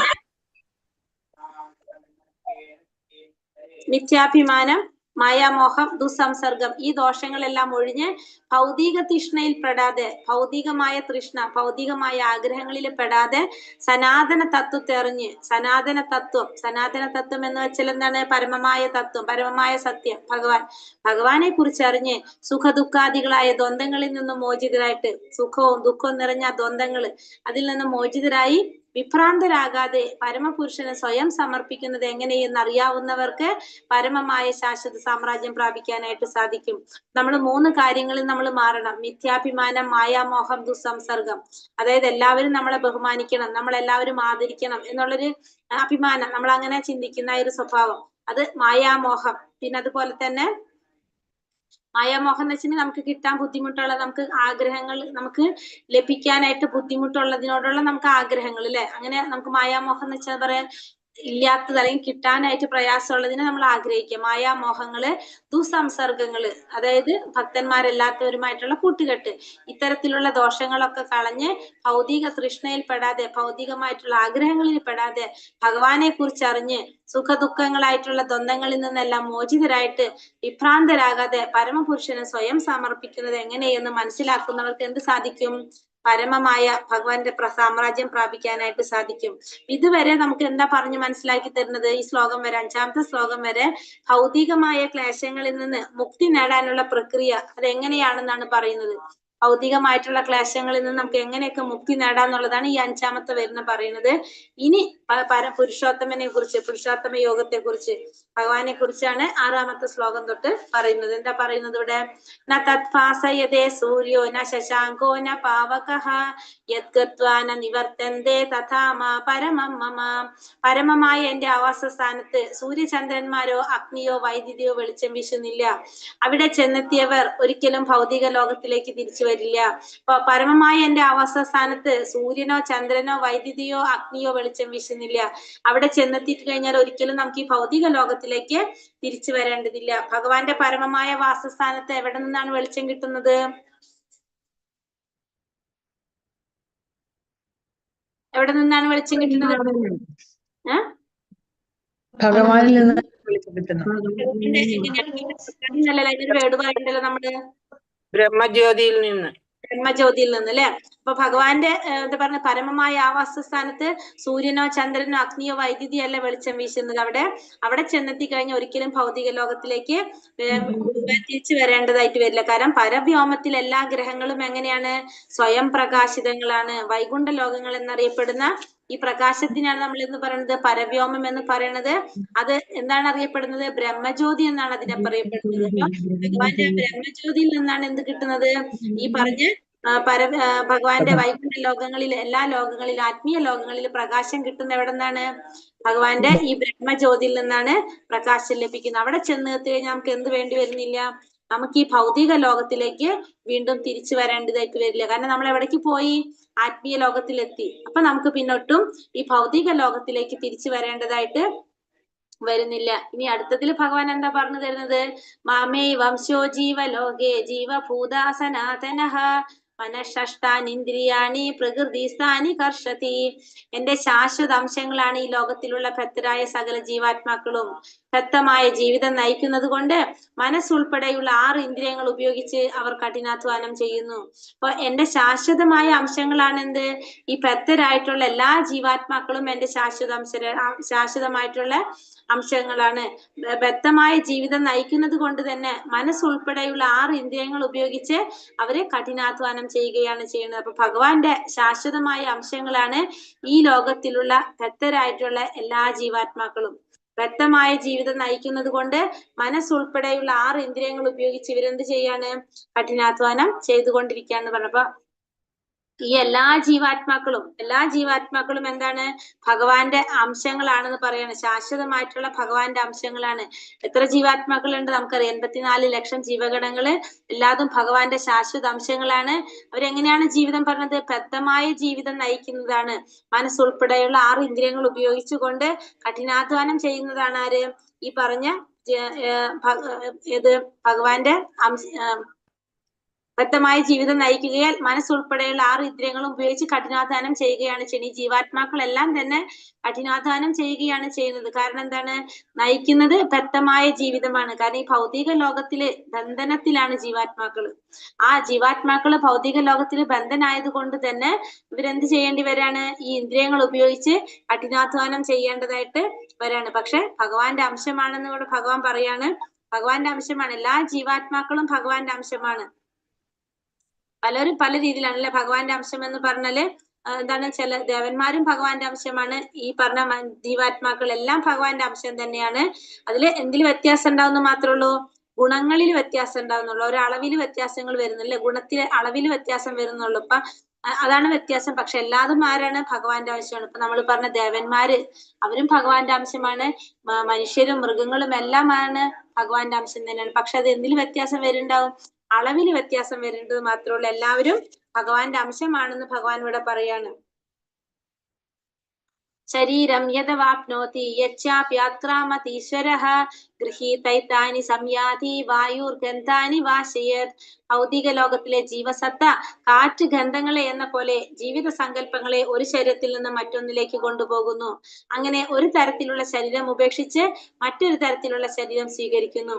എപ്രകാരമാണോ ജീവാത്മാവ് കാറ്റ് ഗന്ധങ്ങളെ എന്ന കൊണ്ടുപോകുന്ന പോലെ, എപ്രകാരമാണോ കാറ്റ് ഗന്ധങ്ങളെ കൊണ്ടുപോകുന്നത്? കാറ്റ് ഗന്ധങ്ങളെ സ്മെല്ല് അല്ലെ, കാറ്റ് എന്താ പറയാ ഗന്ധത്തിനെ കൊണ്ടുപോകുമ്പോൾ നമുക്ക് കാണാൻ സാധിക്കില്ല, പക്ഷെ നമുക്ക് അനുഭവിച്ചറിയാനായിട്ട് സാധിക്കും സ്മെല്ല്. അതേപോലെ തന്നെ ജീവാത്മാവ് ജീവിത സങ്കല്പങ്ങളെ ഒരു ശരീരത്തിൽ നിന്ന് മറ്റൊരു ശരീരത്തിലേക്ക് കൊണ്ടുപോകാണ് ചെയ്യുന്നത്. ഭൗതിക ലോകത്തിലെ ജീവാത്മാവ് ഈ ജീവിത സങ്കല്പങ്ങൾ എന്ത് ചെയ്യാണ്? ഒരു ശരീരത്തിൽ നിന്ന് മറ്റൊരു ശരീരത്തിലേക്ക് കൊണ്ടുപോകാണ് ചെയ്യുന്നത്. അങ്ങനെ ഒരു തരത്തിലുള്ള ശരീരം ഉപേക്ഷിച്ച് മറ്റൊരു തരത്തിലുള്ള ശരീരം സ്വീകരിക്കും. ഇപ്പൊ ജീവാത്മാവ് എന്ത് ചെയ്യാണ്? എപ്രകാരമാണോ കാറ്റ് ഗന്ധങ്ങളെ കൊണ്ടുപോകുന്നത്, അതേപോലെ ജീവിതത്തിന്റെ സങ്കല്പങ്ങളെ ഒരു ശരീരത്തിൽ നിന്ന് മറ്റൊരു ശരീരത്തിലേക്ക് കൊണ്ടുപോകും. അങ്ങനെ ഒരു തരത്തിലുള്ള ശരീരം ഉപേക്ഷിച്ച് ജീവാത്മാവ് എന്ത് ചെയ്യാണ്? ഈ ശരീരം സ്വീകരിക്കാൻ പറ്റാതെ വരും, ഉപയോഗിക്കാൻ പറ്റാതെ വരുമ്പോ വേറൊരു ശരീരം സ്വീകരിക്കുകയാണ് ചെയ്യുന്നത്. മറ്റൊരു ശരീരത്തിലേക്ക് പോകും. പിന്നെ അവിടെയും എന്ത് തന്നെ ചെയ്തുകൊണ്ടിരിക്കുകയാണ്? ശ്രോത്രം ചക്ഷുസ്പർശനം ച രസനം ഘ്രാണമേവ ച അധിഷ്ഠായ മനശ്ചായം വിഷയാനുപസേവതേ. ഇപ്രകാരം മറ്റൊരു സ്ഥൂല ശരീരം കൈക്കൊള്ളുന്ന ജീവസത്ത മനസ്സിനിണങ്ങിയ അഞ്ചിന്ദ്രിയങ്ങൾ കണ്ണ്, ചെവി, നാക്ക്, മൂക്ക്, ത്വക്ക് എന്നിവ സ്വീകരിക്കുകയും അവയിലൂടെ ഒരു കൂട്ടം ഇന്ദ്രിയ വിഷയങ്ങളെ ആസ്വദിക്കുകയും ചെയ്യുന്നു. അങ്ങനെ വേറൊരു ശരീരം സ്വീകരിക്കുന്നു എന്ന് പറഞ്ഞു. ആ ശരീരത്തിൽ വന്നുകൊണ്ട് എന്ത് ചെയ്യാണ്? വേറൊരു സ്ഥൂല ശരീരം സ്വീകരിക്കുകയാണ്. അപ്പൊ രണ്ട് ശരീരം നമുക്കുണ്ട്, ഒരു സ്ഥൂല ശരീരവും ഒന്ന് സൂക്ഷ്മ ശരീരം. സ്ഥൂല ശരീരം എന്ന് പറഞ്ഞാൽ നമ്മൾ ഈ പഞ്ചേന്ദ്രിയങ്ങൾ കൊണ്ട് പഞ്ചഭൂതങ്ങൾ കൊണ്ട് നിർമ്മിച്ച നമ്മുടെ ശരീരം, പഞ്ചഭൂതങ്ങൾ കൊണ്ട് നിർമ്മിച്ച നമ്മുടെ ശരീരമാണ് സ്ഥൂല ശരീരം എന്ന് പറയുന്നത്. സൂക്ഷ്മ ശരീരം എന്ന് പറഞ്ഞാൽ മനസ്സ്, ബുദ്ധി, മിഥ്യ, അഹങ്കാരം. നമ്മൾ ഈ സ്ഥൂല ശരീരം എന്താണ്? ഈ ഭൗതിക ലോകത്തിൽ നശിക്കാനുള്ളതാണ്. നമ്മള് മരണപ്പെട്ട് കഴിഞ്ഞാൽ അല്ലെ, നമ്മൾ ഈ പഞ്ചഭൂതങ്ങൾ കൊണ്ട് നിർമ്മിച്ച ഈ ശരീരം എന്ത് ചെയ്യാണ്? ഇവിടെ തന്നെ നശിപ്പിച്ച് കളയാണ് നമ്മള്. ആ സ്ഥൂല ശരീരം നശിച്ചു പോകും. അതിനുശേഷം എന്താ പറഞ്ഞ? ആ ജീവാത്മാവ് സൂക്ഷ്മ ശരീരം, ആ മനസ്സ്, ബുദ്ധി, മിഥ്യ, അഹങ്കാരം, ഈ സൂക്ഷ്മ ശരീരവുമായിട്ടാണ് ജീവാത്മാവ് യാത്ര ചെയ്യുന്നത്. അടുത്ത ശരീരം കിട്ടുമ്പോ എന്താണ് ചെയ്യുന്നത്? ആ ജീവാത്മാവ് വീണ്ടും അടുത്തൊരു ശരീരം കിട്ടുമ്പോ മനസ്സിനാണെങ്കിൽ 5 ഇന്ദ്രിയങ്ങൾ കണ്ണ്, ചെവി, നാക്ക്, മൂക്ക്, ത്വക്ക് എന്നിവ സ്വീകരിച്ച് അതിലൂടെ എന്ത് ചെയ്യാണ്? ഒരു കൂട്ടം വിഷയങ്ങളെ വീണ്ടും ആസ്വദിക്കാൻ തുടങ്ങും. പിന്നെ വീണ്ടും ഇന്ദ്രിയ വിഷയങ്ങളുടെ ആസ്വാദനം വീണ്ടും ചെയ്തു തുടങ്ങും. വീണ്ടും എന്ത് ചെയ്യാണ്? വീണ്ടും ഈ പറഞ്ഞ പോലെ ഈ പ്രക്രിയ നടന്നുകൊണ്ടേയിരിക്കും. ക്ഷീണേ പുണ്യ മർത്യലോകം വിശന്തി. അതായത് വീണ്ടും നമ്മൾ എന്ത് ചെയ്യും? ഭൗതിക ലോകത്തിൽ ജന്മെടുക്കും. വീണ്ടും നമ്മൾ ഈ ഒരു ശരീരത്തിൽ ഇരുന്നു കൊണ്ട് നമ്മൾ ഈ ഇന്ദ്രിയങ്ങൾ ഉപയോഗിച്ച് നമ്മൾ പ്രവർത്തിക്കും, ആസ്വാദനം തുടങ്ങും. അതനുസരിച്ച് വീണ്ടും അടുത്തൊരു ശരീരം സ്വീകരിക്കേണ്ടി വരും. അതിങ്ങനെ നടന്നുകൊണ്ടേയിരിക്കും. ഉത്ക്രാമന്തം സ്ഥിതം വാപി ഭുഞ്ചാനാം വാ ഗുണാനിതം വിമൂഢാനാനു പശ്യന്തി ജ്ഞാന ചക്ഷുഷഃ. ജീവാത്മാവ് എങ്ങനെ ഈ ശരീരം വിട്ടുപോകുന്നുവെന്നോ ഗുണങ്ങളുടെ ആകർഷണത്തിന് വഴിപ്പെട്ട് ഏതുതരം ശരീരത്തെയാണ് സ്വീകരിച്ച് അനുഭവിക്കുന്നതെന്നോ മൂഢന്മാർക്കറിയാൻ വയ്യ. ജ്ഞാനത്തിന്റെ അകക്കണ്ണ് തെളിഞ്ഞവർക്ക് ഇതെല്ലാം പ്രത്യക്ഷനാകുന്നു. അപ്പൊ എപ്രകാരമാണ് ജീവാത്മാവ് ഒരു ശരീരം വിട്ടുപോകുന്നത്? ഗുണങ്ങളുടെ അടിസ്ഥാനത്തില് എങ്ങനെയാണ് ആ ശരീരത്തെ അനുഭവിക്കാനായിട്ട് സാധിക്കുന്നത് എന്ന് ആർക്കറിയാൻ സാധിക്കില്ല? മൂഢന്മാർക്കറിയാൻ സാധിക്കില്ല. മൂഢന്മാരെന്ന് പറഞ്ഞാണ് ഭഗവാനെ കുറിച്ചുള്ള അജ്ഞാനം നേടാൻ സാധിക്കാത്തവര്. ജ്ഞാനത്തിന്റെ അകക്കണ്ണ് തെളിഞ്ഞവർക്ക് ഇത് മനസ്സിലാക്കാൻ സാധിക്കുള്ളൂ. അപ്പൊ എപ്രകാരമാണ് ജീവാത്മാവ് ഒരു ശരീരം വിട്ടു പോകുന്നതെന്നോ ഗുണങ്ങളുടെ ആകർഷണത്തിന് വഴിപ്പെട്ട് ഏതു തരം ശരീരത്തെയാണ് സ്വീകരിക്കുന്നത്. അതായത് നമുക്കറിയാം ഈ ഭൗതിക ലോകത്തിലേക്ക് വരുമ്പോ ഈ ജീവാത്മാവിന് എന്ത് സംഭവിക്കാണ്? ഈ ത്രിഗുണങ്ങള് സ്വാധീനിക്കാണ്. ആ ത്രിഗുണങ്ങളിൽ ഏതാണോ ജീവാത്മാവിനെ സ്വാധീനിക്കുന്നത് ആ ഗുണങ്ങളുടെ അടിസ്ഥാനത്തിലാണ് നമ്മുടെ സ്വഭാവം വരുന്നതും നമ്മുടെ പ്രവർത്തികൾ വരുന്നതും. അപ്പൊ അതിനനുസരിച്ചുള്ള ശരീരത്തെയാണ് ആര് സ്വീകരിക്കുന്നത്? ജീവാത്മാവ് സ്വീകരിക്കുന്നത്. എങ്ങനെയാണ് നമ്മൾ പറഞ്ഞത്? നമ്മൾ കഴിഞ്ഞ ജന്മത്തിൽ നമ്മൾ ചെയ്ത കർമ്മത്തിനനുസരിച്ചാണ് ഈ ഒരു ജന്മത്തിൽ നമ്മളെ ശരീരം സ്വീകരിച്ചിരിക്കുന്നതും നമ്മൾ ആ ത്രിഗുണങ്ങൾ നമ്മളെ സ്വാധീനിച്ചിരിക്കുന്നതും നമ്മുടെ സ്വഭാവം വരുന്നതും പ്രവൃത്തി വരുന്നതൊക്കെ എങ്ങനെയാണ്? കഴിഞ്ഞ ജന്മത്തിലുള്ള നമ്മുടെ ശരീരത്തിനനുസരിച്ച്. ഈ ജന്മത്തിൽ നമ്മൾ ചെയ്യുന്ന കർമ്മം അനുസരിച്ചാണ് അടുത്തൊരു ജന്മത്തിൽ നമ്മുടെ ശരീരം എന്താണെന്ന് തീരുമാനിക്കുന്നതും ഏത് ഗുണം നമ്മളെ സ്വാധീനിക്കുന്നു എന്ന് മനസ്സിലാക്കുന്നതും ആ ഗുണത്തിനനുസരിച്ച് നമ്മുടെ സ്വഭാവങ്ങളും പ്രവൃത്തിയും വരുന്നത്. അപ്പൊ നമ്മള് സാത്വികമായിട്ടിരിക്കുന്ന നമ്മുടെ അത്തരത്തിലുള്ള പ്രവൃത്തിയാണ് നമ്മൾ ചെയ്യുന്നതെങ്കിലോ സ്വാഭാവികമായിട്ടും നമ്മൾ അടുത്തൊരു ജന്മം സാത്വികമായിട്ടുള്ള രീതിയിലുള്ളൊരു ഇങ്ങനെ ആയിരിക്കും നമ്മൾ ജന്മം എടുക്കുന്നത്. അപ്പൊ സ്വാഭാവികമായിട്ടും നമ്മൾ കിട്ടുന്ന ഗുണം ഏതായിരിക്കും നമ്മൾ സ്വീകരിക്കുന്നത്? സാത്വിക ഗുണമായിരിക്കും നമ്മളെ സ്വാധീനിക്കുന്നത്. അപ്പൊ അതിനനുസരിച്ചായിരിക്കും നമ്മുടെ പ്രവർത്തികളും വരുന്നത്. ഇതൊക്കെ ആർക്കേ മനസ്സിലാക്കാൻ സാധിക്കുള്ളൂ? ഇതൊക്കെ മനസ്സിലാക്കുന്നത് മൂഢന്മാർക്ക് ഇതൊന്നും അറിയാൻ സാധിക്കില്ല. എങ്ങനെയുള്ളവർക്കേ സാധിക്കുള്ളൂ? ജ്ഞാനത്തിന്റെ അകക്കണ്ണ് തെളിഞ്ഞവർക്ക്, ആ പരമസത്യത്തെ കുറിച്ച് മനസ്സിലായവർക്ക് മാത്രമേ ഇതെല്ലാം അറിയാൻ സാധിക്കുള്ളൂ. അല്ലാത്തവർക്ക് ഇതൊന്നും മനസ്സിലാക്കാനായിട്ട് സാധിക്കില്ല. യതന്തോ യോഗിനൈശ്ചര്യം പശ്യന്ത്യാത്മന്യവസ്ഥിതം യതന്തോപ്യകൃതാത്മാനോ നൈനം പശ്യന്തി ചേതസഃ. ആത്മസാക്ഷാത്കാരം ലഭിച്ച് എപ്പോഴും യത്നിച്ചുകൊണ്ടേയിരിക്കുന്ന അതീന്ദ്രിയവാദികൾക്ക് ഇതെല്ലാം വ്യക്തമായി കാണാൻ സാധിക്കും. മനോവികാസം പ്രാപിക്കാത്തവർക്കും ആത്മസാക്ഷാത്കാരം ലഭിക്കാത്തവർക്കും എത്ര ശ്രമിച്ചാലും എന്താണ് സംഭവിക്കുന്നതെന്ന് കാണാൻ സാധിക്കില്ല. ആത്മസാക്ഷാത്കാരം ലഭിച്ച് എപ്പോഴും യത്നിച്ചു കൊണ്ടിരിക്കുന്ന അതീന്ദ്രിയവാദികൾക്ക്, സാക്ഷാത്കാരം ലഭിച്ച് എപ്പോഴും യത്നിച്ചു കൊണ്ടിരിക്കുന്ന അതീന്ദ്രിയവാദികൾക്കും ഇത് മനസ്സിലാക്കാനായിട്ട് സാധിക്കും. മനോവികാസം പ്രാപിക്കാത്തവർക്കോ ആത്മസാക്ഷാത്കാരം ലഭിക്കാത്തവർക്കോ എത്ര ശ്രമിച്ചാലും എന്താണ് സംഭവിക്കുന്നതെന്ന് മനസ്സിലാക്കാനായിട്ട് സാധിക്കില്ല. അപ്പൊ സാക്ഷാത്കാരം ലഭിക്കാത്തവർക്ക് എത്ര ശ്രമിച്ചാലും അവിടെ എന്താണ് സംഭവിക്കുന്നതെന്ന് മനസ്സിലാക്കാനായിട്ട് സാധിക്കില്ല. ഇത് അറിയുന്നത് ആർക്ക് മാത്രമാണ്? സാക്ഷാത്കാരം ലഭിച്ചവർക്ക് അല്ലെങ്കിൽ അതീന്ദ്രിയവാദികൾക്ക് മാത്രമാണ് ഇതെല്ലാം വ്യക്തമായിട്ട് കാണാനായിട്ട് സാധിക്കുന്നത്. മനോവികാസം പ്രാപിക്കാത്തവർക്ക്, ആത്മസാക്ഷാത്കാരം ലഭിക്കാത്തവർക്ക് ഒരിക്കലും എത്ര ശ്രമിച്ചാലും എന്താണ് നടക്കുന്നത്, എന്താണ് സംഭവിക്കുന്നത് എന്ന് കൂടി മനസ്സിലാക്കാനായിട്ട് സാധിക്കില്ല. ഇത്തരത്തിലുള്ള കാര്യങ്ങൾ ഇതൊക്കെ എന്താണ്? നമ്മുടെ ഇന്ദ്രിയങ്ങൾക്ക് അപ്പുറത്തുള്ള കാര്യങ്ങളാണ്. ഇതിനെ കുറിച്ചൊക്കെ മനസ്സിലാവണമെങ്കിൽ നമുക്ക് എന്ത് വേണം? ഭൗതികമായ ഇന്ദ്രിയങ്ങൾ പരിശുദ്ധമായണം. ഭൗതികമായ ഇന്ദ്രിയങ്ങൾ പരിശുദ്ധമായാൽ മാത്രമേ നമുക്ക് ഇതിനെ കുറിച്ചൊക്കെ അറിയാൻ സാധിക്കുള്ളൂ. എങ്ങനെയാണ് ഭൗതിക ഇന്ദ്രിയങ്ങൾ പരിശുദ്ധമാകുന്നത്? ഭഗവാനെ കുറിച്ച് മനസ്സിലാക്കുമ്പോൾ, ഭക്തിയുടെ സേവനം ചെയ്താണ് നമ്മുടെ ഇന്ദ്രിയങ്ങൾക്ക് പരിശുദ്ധമാകാനായിട്ട് സാധിക്കുന്നത്. എങ്കിൽ മാത്രമേ നമുക്ക് എന്ത് പറ്റുള്ളൂ? സാക്ഷാത്കാരം നേടി ഭഗവാന്റെ ധാമത്തിലേക്ക് പോകാനായിട്ട് സാധിക്കുന്നുള്ളൂ. ഭഗവാനെ കുറിച്ച് അറിയാനായിട്ട് നമുക്ക് സാധിക്കുന്നുള്ളൂ. യഥാദിത്യഗതം തേജോ ജഗത് ഭാസായ ദേഖിലം യച്ചന്ദ്രമസി യച്ചാഗ്നൗ തത്തേജോ വിധി മാമകം. പ്രപഞ്ചത്തിലെ അന്ധകാരം അത്രയും നീക്കി അതിനെ ശോഭായമാനമാക്കുന്ന സൂര്യന്റെ തേജസ് എന്നിൽ നിന്നാണ് വരുന്നത്. ചന്ദ്രന്റെയും അഗ്നിയുടെയും തേജസ്സുകളും എന്നിൽ നിന്ന് തന്നെ വരുന്നവയാണ്. പിന്നെ ഈ പ്രപഞ്ചത്തിന്റെ അന്ധകാരം നീക്കിയിട്ട് അതിനെ ശോഭായമാനമാക്കുന്ന സൂര്യന്റെ തേജസ് എവിടെ നിന്നാ വരുന്നത്? ഭഗവാനിൽ നിന്നാണ് വരുന്നത്. പിന്നെ ചന്ദ്രന്റെയും അഗ്നിയുടെയും തേജസ്സും ഭഗവാനിൽ നിന്നാണ് വരുന്നത്. അപ്പൊ സൂര്യന്റെ തേജസ്, ചന്ദ്രന്റെ തേജസ്, അഗ്നിയുടെ തേജസ് ഇതൊക്കെ എവിടെ നിന്നാണ് ലഭിക്കുന്നത്? ഭഗവാനിൽ നിന്നാണ് ലഭിക്കുന്നത്. ഇവർക്കൊക്കെ എന്ത് നൽകുന്നത്? ഇപ്പൊ ഈ ഇത് നൽകുന്നത് തേജസ് അല്ലെ, ഇതിന്റെ ഉറവിടം, ഈ പ്രകാശത്തിന്റെ ഉറവിടം, ഇവരിലുള്ള ഈ പ്രകാശത്തിന്റെ ഉറവിടം ആരിൽ നിന്നാണ്? ഭഗവാനിൽ നിന്നാണ്. അപ്പൊ ഭഗവാന്റെ കാരുണ്യമില്ലാതെ നമുക്ക് എന്ത് സാധിക്കില്ല? ഒന്നിനും കഴിഞ്ഞുകൂടാൻ സാധിക്കില്ല, മനസ്സിലാക്കാൻ സാധിക്കും. ഭഗവാന്റെ കാരുണ്യം ഇല്ലാതെ ഒരു ജീവാത്മാവിനും എന്ത് സാധിക്കില്ല? കഴിയാനായിട്ട് സാധിക്കില്ല. കാരണം സൂര്യന്റെ പ്രകാശം നമുക്ക് ആവശ്യമാണ്, ചന്ദ്രന്റെ പ്രകാശം നമുക്ക് ആവശ്യമാണ്. സർവ്വസസ്യങ്ങളെ പോഷിപ്പിക്കുന്നത് എന്താണ്? ചന്ദ്രപ്രകാശം കൊണ്ടാണ്. അപ്പൊ ഭഗവാന്റെ കാരുണ്യം കൊണ്ടാണ് നമ്മൾ ഇവിടെ ജീവിക്കുന്നത് എന്നുള്ളത് നമുക്ക് മനസ്സിലാക്കാൻ സാധിക്കണം. അതുപോലെ തന്നെ അഗ്നിയുടെയും തേജസ് ഇതൊക്കെ എന്തിനാണ്? നമുക്ക് ആവശ്യമാണ്. അപ്പൊ ഇതൊക്കെ ആരിലൂടെയാണ് നമുക്ക് എത്തുന്നത്? ഭഗവാനിലൂടെയാണ്. അപ്പൊ ഭഗവാന്റെ കാരുണ്യം ഇല്ലാതെ നമുക്ക് എന്ത് സാധിക്കില്ല? ഈ ഭൗതിക ലോകത്തിൽ നമുക്ക് ജീവിക്കാനായിട്ട് സാധിക്കില്ല. ഗാമാവിശ്യച്ച ഭൂതാനി ധാരയാമ്യാഹമോജസ ഉഷ്ണാമി ചൗഷതി സർവ സോമോ ഭുക്താരസാത്മകഃ.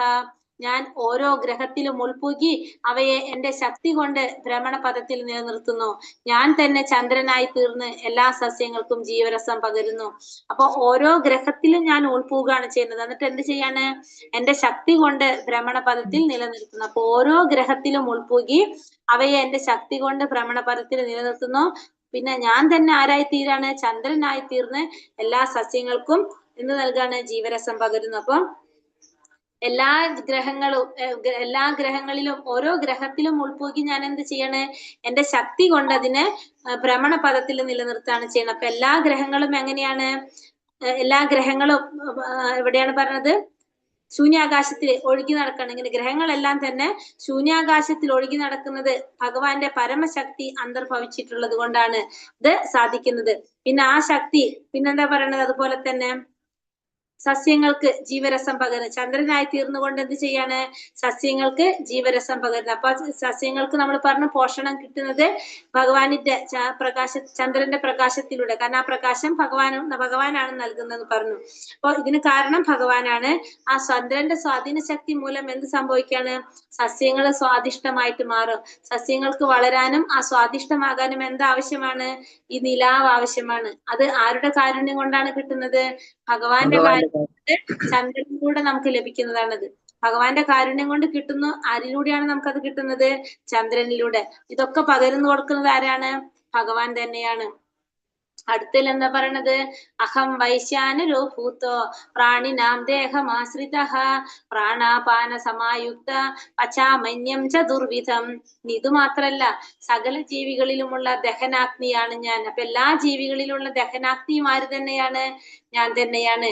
ഉൾക്കൊള്ളുന്നതും പുറത്തു തള്ളുന്നതുമായ പ്രാണവായുവിനെ ചേർന്ന് 4 വിധത്തിലുള്ള ആഹാരങ്ങളെ ദഹിപ്പിക്കുന്നു. ഇപ്പൊ എന്താ പറഞ്ഞത്? സകല ജീവികളിലുമുള്ള ദഹനാഗ്നിയായിട്ട് ഞാൻ ഇരിക്കുന്നു. പുറത്ത് തള്ളുന്നതും ഉൾക്കൊള്ളുന്നതുമായ പ്രാണവായുവിനോട് ചേർന്ന് 4 തരത്തിലുള്ള ആഹാരങ്ങളെ ദഹിപ്പിക്കുന്നു. അപ്പൊ ദഹനാഗ്നിയായിട്ട് വൈശ്വാനരൻ എന്ന് പറഞ്ഞ ദഹനാഗ്നിയായിട്ടും ഭഗവാൻ ഇരിക്കുന്നുണ്ട്. അപ്പൊ ഭഗവാൻ എന്താ ചെയ്യുന്നത്? ഭഗവാൻ നമ്മുടെ ഭക്ഷണം ദഹിപ്പിക്കാൻ സഹായിക്കുന്നതും ആരാണ്? ഭഗവാൻ സഹായിക്കുകയാണ്. അപ്പൊ ഭക്ഷണ പ്രക്രിയയിലൂടെ ഇത് ഭഗവാൻ എന്ത് ചെയ്യാണ്? ആ ജീവാത്മാവിനെ രക്ഷിക്കുകയാണ് ചെയ്യുന്നത് അല്ലെ?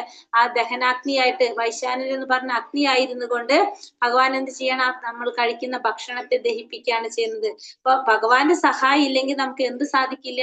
ഈ ദഹന പ്രക്രിയ നടക്കാനും നമ്മളെ സാധിക്കില്ല. അതിനും ആരാണ് സഹായിക്കുന്നത്? ഭഗവാൻ തന്നെയാണ് സഹായിക്കുന്നത്. പിന്നെ നമ്മൾ കഴിക്കുന്ന 4 തരത്തിലുള്ള ആഹാരങ്ങൾ എന്താണ്? വലിച്ച് വിഴുങ്ങേണ്ടത്, ചവച്ചിറക്കേണ്ടത്, നക്കി കുടിക്കേണ്ടത്, വലിച്ചൂറ്റി കുടിക്കേണ്ടത്, ഇതെല്ലാം ദഹിപ്പിക്കുന്നത് ആരാണ്? വൈശ്വാനരൻ എന്ന് പറഞ്ഞ അഗ്നി, ദഹനാഗ്നിയായിട്ട് ഭഗവാൻ പ്രവർത്തിക്കുകയാണ്. അപ്പൊ നമ്മൾക്ക് ഭക്ഷണത്തിനുള്ള എല്ലാ കാര്യങ്ങളും ഭൗതിക പ്രകൃതിയിൽ തരുന്നതും ആ ഭക്ഷണം നമ്മൾ ഉണ്ടാക്കി കഴിച്ച് അതിനെ ദഹിപ്പിക്കുന്നതും ആര് തന്നെയാണ്? ഭഗവാൻ തന്നെയാണെന്ന് ഇവിടെ പറയാണ്. അപ്പൊ അടുത്തതിൽ എന്താ പറയണത്? സർവസ്യ ചാഹം ഹൃദി സന്നിവിഷ്ടോ മത്തസ്മൃതി ജ്ഞാനം അപോഹനം ച വേദൈശ്ച സർവൈരഹമേവ വേദ്യോ വേദാന്ത കൃത്വേദ വിദേവ ചാഹം. സർവസ്യ ചാഹം ഹൃദി സന്നിവിഷ്ടോ മത്തസ്മൃതി ജ്ഞാനം അപോഹനം ച വേദൈശ്ച സർവൈരഹമേവ വേദ്യം വേദാന്ത കൃത്വേദ വിദേവ ചാഹം. എന്റെ ശ്ലോകത്തിൽ പറയുന്നത് പ്രധാനപ്പെട്ട ശ്ലോകാണിത്. സർവ്വജീവികളുടെയും ഹൃദയത്തിൽ ഞാൻ വാഴുന്നു. എല്ലാവരുടെ ഹൃദയത്തിലും ഭഗവാൻ വാഴുന്നുണ്ട്. സ്മരണയും ജ്ഞാനവും മറവിയും എന്നിൽ നിന്നാണ് ഉളവാകുന്നത്. അപ്പൊ എല്ലാവരിലും ആ സ്മരണ വരുന്നതും ജ്ഞാനം വരുന്നതും മറവി വരുന്നതും ആരിൽ നിന്നാണ്? എന്നിൽ നിന്ന് തന്നെയാണ്. എല്ലാ വേദങ്ങളിലൂടെയും അറിയേണ്ടത് എന്നെ തന്നെയാണ്. വേദാന്തം ഉണ്ടാക്കിയതും ഞാൻ തന്നെയാണ്. വേദങ്ങളെ അറിയുന്നതും ആരാണ്? ഞാനാണ്. അപ്പൊ എല്ലാവരുടെ ഹൃദയത്തിലും ഭഗവാൻ വാഴുന്നുണ്ട്. സ്മരണ ഞാനാണ്, മറവി ഞാനാണ്, അറിവ് ഞാനാണ്. പിന്നെ എല്ലാതും എന്നിൽ നിന്നാണ് ഉണ്ടായത്. വേദങ്ങളിലൂടെ അറിയേണ്ടത് ആരെ കുറിച്ചാണ്? എന്നെ കുറിച്ചാണ്. വേദാന്തം ഉണ്ടാക്കിയത് ഞാനാണ്.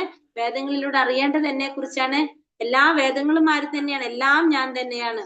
ഭഗവാൻ പറയാണ്, ഈ മറവി ശക്തി, സ്മരണശക്തി, ജ്ഞാനശക്തി ഇതൊക്കെ ആരിൽ നിന്നാണ് വന്നിരിക്കുന്നത്? ഭഗവാനിൽ നിന്ന് തന്നെയാണ്. അപ്പൊ ഇത് പിന്നെ വേദങ്ങളിലൂടെ അറിയേണ്ടത് ആരെ കുറിച്ചാണ്? എന്നെ കുറിച്ചാണ്. വേദാന്തം ഉണ്ടാക്കിയതും വേദങ്ങളെ അറിയുന്നതും എല്ലാം ആര് തന്നെയാണ്? ഞാൻ തന്നെയാണ്. അപ്പൊ എല്ലാ വേദങ്ങളുടെയും പരമമായ ലക്ഷ്യം എന്താണ്? ഭഗവാനെ കുറിച്ച് അറിയുക, ഭഗവാനെ കുറിച്ച് മനസ്സിലാക്കുക എന്നുള്ളതാണ് എല്ലാ വേദങ്ങളുടെയും പരമമായ ലക്ഷ്യം. എല്ലാ വേദങ്ങളും എന്തിലേക്കാണ് നയിക്കുന്നത്? നമ്മളെ ശാസ്ത്രങ്ങളും വേദങ്ങളും എല്ലാം ഭഗവാനിലേക്കാണ് നമ്മളെ നയിക്കുന്നത്. ദ്വാവിമൗ പുരുഷൗ ലോകേ ക്ഷരാക്ഷര ഏവച ക്ഷരാ സർവാണി ഭൂതാനി കുടസ്ഥോക്ഷര ഉച്യത്തെ. ഈ പുരുഷന്മാര് 2 തരത്തിലുണ്ട്. ഒന്ന് തെറ്റുപറ്റുന്ന പുരുഷന്മാര്, പിന്നെ ഭൗതിക തെറ്റുപറ്റുന്നവരും തെറ്റുപറ്റാത്തവരും. ഭൗതിക ലോകത്തിലെ ജീവാത്മാക്കളെല്ലാം തെറ്റുപറ്റുന്നവരാണ്. ആധ്യാത്മിക ലോകത്തിലുള്ള ജീവാത്മാക്കൾക്ക് തെറ്റുപറ്റുന്നില്ല. അപ്പൊ പുരുഷന്മാര് 2 തരത്തിലുണ്ട്. ഒന്ന് തെറ്റുപറ്റുന്നവരും ഒന്ന് തെറ്റുപറ്റാത്തവരും. ആധ്യാത്മിക ലോകത്തിലുള്ള പുരുഷന്മാര് തെറ്റുപറ്റാത്തവരാണ്. ഭൗതിക ലോകത്തിലുള്ള പുരുഷന്മാര് തെറ്റുപറ്റുന്നവരാണ്. കാരണം എന്താണ്? ഭൗതിക ലോകത്തിലുള്ളത് ഭക്താത്മാക്കളാണ്. ഭക്താത്മാക്കൾ എന്ന് പറയുമ്പോൾ തെറ്റുപറ്റുന്നവരാണ്. പക്ഷെ ആധ്യാത്മിക ലോകത്തിലേക്ക് കടക്കുന്നത് എങ്ങനെയാണ്? മുക്താത്മാക്കളാണ് പോകുന്നത് അല്ലെ? ആധ്യാത്മിക ലോകത്തിലേക്ക് പോകുന്ന മുക്താത്മാക്കളാണ്. അതുകൊണ്ട് അവർക്ക് എന്ത് സംഭവിക്കുന്നില്ല? ഒരിക്കലും തെറ്റ് സംഭവിക്കുന്നില്ല. അതുകൊണ്ട് ഭൗതിക ലോകത്തിലുള്ള ജീവാത്മാക്കൾ തെറ്റുപറ്റുന്നവരായിരിക്കും. ആധ്യാത്മിക ലോകത്തിലുള്ള ജീവാത്മാക്കള് തെറ്റുപറ്റാത്തവരായിരിക്കും. ഈ ആധ്യാത്മിക ലോകത്തിലുള്ള പിന്നെന്താ പറഞ്ഞത്? ശാരീരികമായിട്ട് പറഞ്ഞ ഭൗതിക ശരീരം. ഈ ഭൗതിക ലോകത്തിലുള്ള ജീവാത്മാക്കൾ ഇരിക്കുന്ന ആ ശരീരം പലവിധ മാറ്റങ്ങളിലൂടെ കടന്നു പോകുന്നതാണ്. എന്താണ് പറയുക? ജനനം, വളർച്ച, സ്ഥിതി, പ്രത്യുൽപാദനം, ക്ഷയം, നാശം, ഈ പറഞ്ഞ സ്റ്റേജസിലൂടെ, ഘട്ടങ്ങളിലൂടെ കടന്നു പോകുന്നതാണ് ഭൗതിക ശരീരം. പക്ഷെ ആത്മീയമായ ലോകത്തിൽ എത്തിക്കഴിഞ്ഞാൽ അവിടെ നമ്മുടെ ശരീരം എങ്ങനെയായിരിക്കും? അത് ഒരേപോലെ ആയിരിക്കും. ശരീരത്തിലെ മാറ്റങ്ങൾ ഒരിക്കലും സംഭവിക്കുന്നില്ല. ആ ആത്മീയ ലോകത്തിൽ എങ്ങനെയാണ് ആ ശരീരം? നമുക്ക് ഒരിക്കലും മാറ്റം സംഭവിക്കുന്നില്ല ശരീരത്തിന്. എന്താ പറയാ, ജനിച്ച് നമ്മള് എന്താ പറയാ വളർച്ച സ്ഥിതി ഇതൊന്നും നമുക്കില്ല. ഒരേപോലെ നമ്മൾ എല്ലാ സമയത്തും ഒരുപോലെ കാണപ്പെടുന്നതാണ് ആത്മീയ ശരീരം എന്ന് പറയുന്നത്. ഒരിക്കലും നമുക്ക് മാറ്റം സംഭവിക്കാത്തതാണ്. നമ്മൾ ഈ പറഞ്ഞ ജനനം, വളർച്ച, സ്ഥിതി, പിന്നെ അത് തന്നെ നാശം, അതൊന്നും എന്തിനില്ല, മരണമൊന്നും ആത്മീയ ശരീരത്തിനില്ല. കാരണം ഭൗതിക ലോകത്തു നിന്ന് മാറിക്കഴിഞ്ഞാൽ മരണമില്ലാത്ത ലോകമാണ് ആത്മീയ ലോകം അല്ലെ. അപ്പൊ നമ്മുടെ ശരീരത്തിനും എന്ത് സംഭവിക്കുന്നില്ല, മാറ്റം സംഭവിക്കുന്നില്ല. ഉത്തമ പുരുഷ സ്തന്യ പരമാത്മേതി ദാഹൃതഃ യോ ലോകത്രയമാവിശ്യാഭിഭർത്തവ്യേ ഈശ്വര. ഇവരെ കൂടാതെ പരമപുരുഷനായ പരമാത്മാവ് എന്നറിയപ്പെടുന്ന അവ്യയനായ ഭഗവാനുണ്ട്. ഇവരെ കൂടാതെ പിന്നെ ആര് കൂടിയുണ്ട്? പരമാത്മാവ് എന്നറിയപ്പെടുന്ന അവ്യയനായ ഒരു ഭഗവാൻ കൂടിയിട്ടുണ്ട്. അദ്ദേഹം 3 ലോകങ്ങളിലും അന്തർഗതനായി അവയെ പുലർത്തിപ്പോകുന്നു. അപ്പൊ ഇവരെ കൂടാതെ ആര് കൂടിയുണ്ട്? അപ്പൊ 2 തരത്തില് പുരുഷന്മാര് പറഞ്ഞു. ഒന്ന് തെറ്റ് പറ്റുന്നവരും ഒന്ന് തെറ്റ് പറ്റാത്തവരും. ജീവാത്മാക്കള് തെറ്റ് പറ്റുന്നവരുണ്ട്, തെറ്റ് പറ്റാത്തവരുണ്ട്. ഇത് കൂടാതെ തെറ്റ് പറ്റുന്നവര് ഭൗതിക ലോകത്തിലും തെറ്റ് പറ്റാത്തവര് എവിടെ പോവാ? ആത്മീയ ലോകത്തിൽ പോകുന്നു. ഇത് കൂടാതെ വേറെ ആര് കൂടിയുണ്ട്? പരമപുരുഷനായ പരമാത്മാവ് എന്നറിയപ്പെടുന്ന ഭഗവാൻ കൂടിയുണ്ട്. ആ ഭഗവാന്റെ എങ്ങനെ പറയണത്? 3 ലോകങ്ങളിലും അന്തർഗതനായി അവയെ പുലർത്തി പോരുന്നത് ആരാണ്? ഭഗവാനാണ്. അപ്പൊ ഈ 3 ലോകങ്ങളിലും അന്തർഗതനായിട്ട് ഇവരെ പുലർത്തി പോരുന്നത് ആരാണ്? ഭഗവാനാണ്. അതുകൊണ്ട് ഭഗവാൻ അറിയാനായിട്ട് സാധിച്ച ബുദ്ധിമാന്മാർക്ക് മാത്രമാണ് എന്ത് സാധിക്കുന്നത്? പൂർണ്ണത നേടാനായിട്ട് സാധിക്കുന്നത്. അപ്പൊ 3 ലോകങ്ങളിലും അന്തർഗതനായിട്ട് ഇവയെ പുലർത്തി പോരുന്നതാണ് ആര്? ഭഗവാൻ. അത് ആർക്ക് മാത്രമേ അറിയാൻ സാധിക്കുള്ളൂ? ബുദ്ധിമാന്മാർക്ക് മാത്രം അറിയാനായിട്ട് സാധിക്കുള്ളൂ. അല്ലാത്തവർക്ക് ഭഗവാനെ കുറിച്ചോ ഭഗവാന്റെ ലീലകളെ കുറിച്ചോ ഒന്നും അറിയാനായിട്ട് സാധിക്കുന്നില്ല. യസ്മാക്ഷരമതീതോഹം അക്ഷരാതപി ചോത്തമ അദോസ്മി ലോകവേദേച്ച പ്രതിഥ പുരുഷോത്തമ. ഇവിടെന്ന് പറഞ്ഞാൽ ഞാൻ ഇന്ദ്രിയങ്ങൾക്ക് അതീതനും ക്ഷരങ്ങൾക്കും അക്ഷരങ്ങൾക്കും അതീതനും സർവശ്രേഷ്ഠനുമായതുകൊണ്ട് ലോകരും വേദങ്ങളും എന്നെ പുരുഷോത്തമൻ എന്ന് വിളിക്കുന്നു. ഇവിടെ എന്താ പറഞ്ഞത്? ഭഗവാന് പറയണ ഇന്ദ്രിയങ്ങൾക്ക് അതീതനായതുകൊണ്ട്. ഞാൻ എങ്ങനെയാണ്? ഇന്ദ്രിയങ്ങൾക്ക് അതീതനാണ്, ക്ഷരങ്ങൾക്കും അക്ഷരങ്ങൾക്കും അതീതനാണ്, പിന്നെ സർവശ്രേഷ്ഠനാണ് ഞാൻ. അതുകൊണ്ട് ലോകരും വേദങ്ങളും എന്നെ എന്ത് വിളിക്കും? പുരുഷോത്തമൻ എന്ന് വിളിക്കുന്നു. അപ്പൊ ഇന്ദ്രിയങ്ങൾക്ക് അതീതനായതുകൊണ്ട് ഇന്ദ്രിയങ്ങളുടെ നാഥനാണ് ഭഗവാൻ. അതുകൊണ്ട് ഭഗവാൻ ഋഷികേശൻ എന്ന് പറയുന്നുണ്ട്. അത് പിന്നെ ക്ഷരങ്ങൾക്കും അക്ഷരങ്ങൾക്കും അതീതനാണ് ഞാൻ, സർവശ്രേഷ്ഠനുമാണ് ഞാൻ. അതുകൊണ്ട് ലോകരും വേദങ്ങളും എന്നെ എന്ത് പറയുന്നു? പുരുഷോത്തമൻ എന്ന് പറയുന്നു. ഭഗവാൻ എന്തെന്ന് വിളിക്കുന്നുണ്ട്? എല്ലാവരും പുരുഷോത്തമൻ എന്ന് പറയുന്നു. കാരണം ഇന്ദ്രിയങ്ങളുടെ അതീതനായതുകൊണ്ട്, ക്ഷരങ്ങൾക്കും അക്ഷരങ്ങൾക്കും അതീതനായതുകൊണ്ട്, സർവശ്രേഷ്ഠനുമായതുകൊണ്ട് ഭഗവാനെ പുരുഷോത്തമൻ എന്ന് വിളിക്കുന്നു. യോ മാമേവമസമ്മൂഢോ ജാനാതി പുരുഷോത്തമം സ സർവവിദ് ഭജതി മാം സർവഭാവേന ഭാരത. എന്നെ പരമപുരുഷോത്തമനായ പരമദിവ്യോത്തമ പുരുഷനായ ഭഗവാൻ എന്ന് നിസ്സംശയം അറിയുന്നവർ എല്ലാം അറിയുന്നവരാണ്. ഹേ ഭാരത, അതുകൊണ്ട് അവർ എന്റെ ഭക്തിയുടെ സേവനത്തിൽ പൂർണ്ണമായും മുഴുകിയിരിക്കുന്നു. അപ്പൊ എന്നെ പരമദിവ്യോത്തമ പുരുഷനായ ഭഗവാനെന്ന് നിസ്സംശയം അറിയുന്നവര് എല്ലാം അറിയുന്നവരാണ്. അപ്പൊ ഭഗവാൻ എന്ന് മനസ്സിലാക്കുന്നവര്, ഭഗവാനെ പരമദിവ്യോത്തമ പുരുഷനാണ് ഞാനെന്ന് മനസ്സിലാക്കുന്നവര് നിസ്സംശയം അറിയുന്നവരാണ്. ഭഗവാനെ കുറിച്ച് ശരിയായ രീതിയിൽ മനസ്സിലാക്കുന്നവരാണ്. അതുകൊണ്ട് അവരെന്ത് ചെയ്തുകൊണ്ടിരിക്കും? ഭഗവാന്റെ ഭക്തിയുടെ സേവനത്തിൽ പൂർണ്ണമായും മുഴുകിക്കൊണ്ടിരിക്കും. ആദ്യം ഭഗവാൻ എങ്ങനെ അറിയാണ്? ഞാൻ പരമദിവ്യോത്തമ പുരുഷനായ ഭഗവാനാണെന്ന് സംശയമില്ലാതെ മനസ്സിലാക്കുന്നവര്, അവര് ഭഗവാനെ കുറിച്ച് തത്വത്തിൽ മനസ്സിലാക്കിയതാണ്, ശരിയായ രീതിയിൽ ഭഗവാനെ കുറിച്ചുള്ള ജ്ഞാനം നേടിയവരാണ്. അതുകൊണ്ട് തന്നെ അവരെന്ത് ചെയ്തുകൊണ്ടിരിക്കും? ഭഗവാന്റെ ഭക്തിയുടെ സേവനത്തിൽ പൂർണ്ണമായിട്ട് മുഴുകിക്കൊണ്ടിരിക്കും അവര്. അതുകൊണ്ട് ഈ ശ്ലോകത്തിൽ ഭഗവാൻ തീർത്ത് പറയുന്നത് എന്താണ്? 19ാമത്തെ ശ്ലോകത്തില് ശ്രീകൃഷ്ണൻ പരമദിവ്യോത്തമ പുരുഷനാണ്, ഭഗവാൻ തന്നെയാണ് പരമദിവ്യോത്തമ പുരുഷൻ എന്ന് തീർത്ത് പറയാണ്. ശ്രീകൃഷ്ണ തന്നെയാണ് പരമദിവ്യോത്തമ പുരുഷൻ എന്ന് അദ്ദേഹം ഈ ശ്ലോകത്തിലൂടെ നമുക്ക് തീർത്ത് പറഞ്ഞതാണ്. കാരണം ഭഗവാനെ കുറിച്ചുള്ള സംശയങ്ങൾ മാറ്റി കൊടുക്കാനായിട്ട് അല്പജ്ഞാനികൾക്ക്, നിരപേക്ഷ തത്വത്തെ കുറിച്ചുള്ള ഊഹാപോഹികൾക്കൊക്കെ ഭഗവാനെ കുറിച്ചുള്ള സംശയം തീർത്തു കൊടുക്കാൻ ഭഗവാൻ ഈ ശ്ലോകത്തിലൂടെ എന്താ പറഞ്ഞു തരുന്നത്? ഞാൻ തന്നെയാണ് പരമദിവ്യോത്തമ പുരുഷനായ ഭഗവാൻ ശ്രീകൃഷ്ണൻ എന്ന് ഭഗവാനോട് പറയാണ്. ആ പരമദിവ്യോത്തമ പുരുഷനായ ഭഗവാൻ എന്ന് നിസ്സംശയം അറിയുന്നവർക്ക് എല്ലാം അറിയുന്നവരാണ്. ഹേ ഭാരത, അതുകൊണ്ട് എന്താണ് പറയുന്നത്? അതുകൊണ്ട് ഭക്തിയുത സേവനത്തിൽ പൂർണ്ണമായിട്ട് മുഴുകിയിരിക്കും. എല്ലാവരും മനസ്സിലാക്കുന്നവര് ഭഗവാന്റെ സേവനത്തിൽ പൂർണ്ണമായിട്ട് മുഴുകിയിരിക്കും. ഇതി ഗുഹ്യതമം ശാസ്ത്രം ഇത മുക്തം മയാനഘ ഏതത് പുത്രോ ബുദ്ധിമാൻ സ്യാത് കൃതാ കൃത്യശ്ച ഭാരത. ഹേ പാപരഹിത, മയാനക എന്ന് പറയണ അല്ലെ. ഹേ പാപരഹിത, ഞാൻ ഇപ്പോൾ ഉപദേശിച്ച ഈ ജ്ഞാനം വേദഗ്രന്ഥങ്ങളിലെ അതിരഹസ്യമായ ഭാഗമാണ്. ഇതറിയുന്നവർ ബുദ്ധിശാലികളാവും, അവരുടെ പ്രയത്നങ്ങൾക്ക് പൂർണ്ണത കൈവരിക്കും. അപ്പൊ വേദഗ്രന്ഥങ്ങളിലെ ഈ രഹസ്യമായിട്ടുള്ള ഭാഗമാണ് ഞാനിത് പറഞ്ഞു തരുന്നത്. ഏറ്റവും രഹസ്യമായിട്ടുള്ള ഭാഗമാണ് പറഞ്ഞു തരുന്നത്. ഇത് അറിയുന്നവർ എങ്ങനെയുള്ളവരാണ്? ബുദ്ധിശാലികളാണ്, അവരുടെ പ്രയത്നങ്ങൾക്ക് പൂർണ്ണത കൈവരിക്കാൻ സാധിക്കും. അപ്പൊ ഹേ പാപരഹിത, ഞാൻ ഇപ്പോൾ ഉപദേശിച്ച ഈ ജ്ഞാനം വേദഗ്രന്ഥങ്ങളിലെ അതിരഹസ്യമായ ഭാഗമാണ്. ഇതറിയുന്നവരെങ്ങനെയാണ്? ബുദ്ധിശാലികളാണ്, അവരുടെ പ്രയത്നങ്ങൾക്ക് പൂർണ്ണത കൈവരിക്കാനായിട്ട് സാധിക്കും. അപ്പൊ വേദഗ്രന്ഥങ്ങളിലെ ഏറ്റവും രഹസ്യമായിട്ടുള്ള ഭാഗമാണ് എന്ത്? ഈ ഭഗവാൻ ഇപ്പൊ ഇവിടെ അർജുനന് ഉപദേശിച്ചു കൊടുക്കുന്നത്.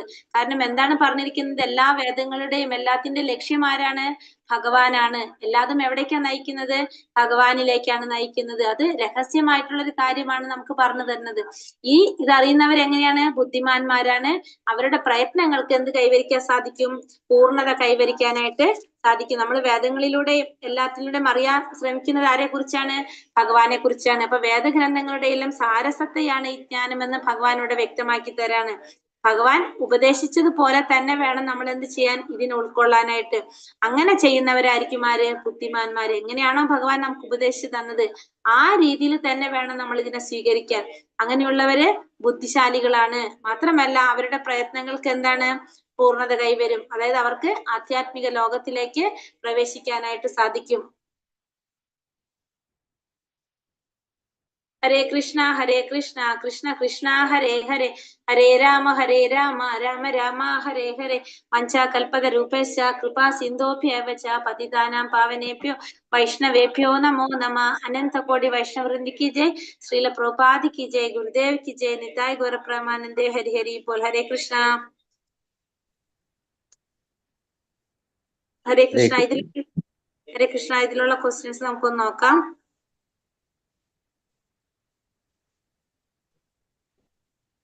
എന്താണ് ആദ്യത്തെ ക്വസ്റ്റ്യൻ? പറഞ്ഞ കൃഷ്ണനെ പറ്റി അറിയുക എന്നതാണ് കൃഷ്ണാവബോധം. വേദപഠനത്തിന്റെ ഉദ്ദേശം ഭഗവാനെ കുറിച്ച് അറിയുക അല്ലെ? അറിയാതെ വൃക്ഷത്തെ എന്തിനോട് ഉപമിച്ചിരിക്കുന്നു?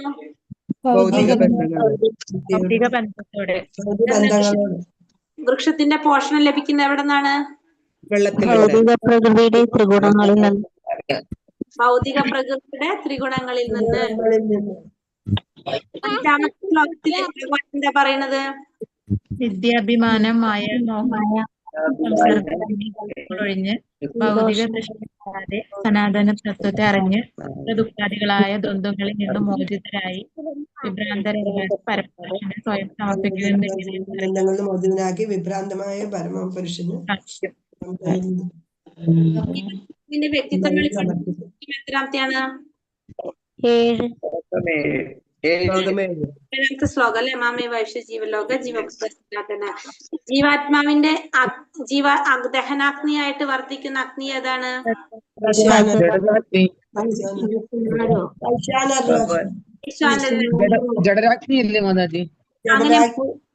അങ്ങനെയും പറയാം. ഭഗവാനെ പുരുഷോത്തമൻ മാതാജി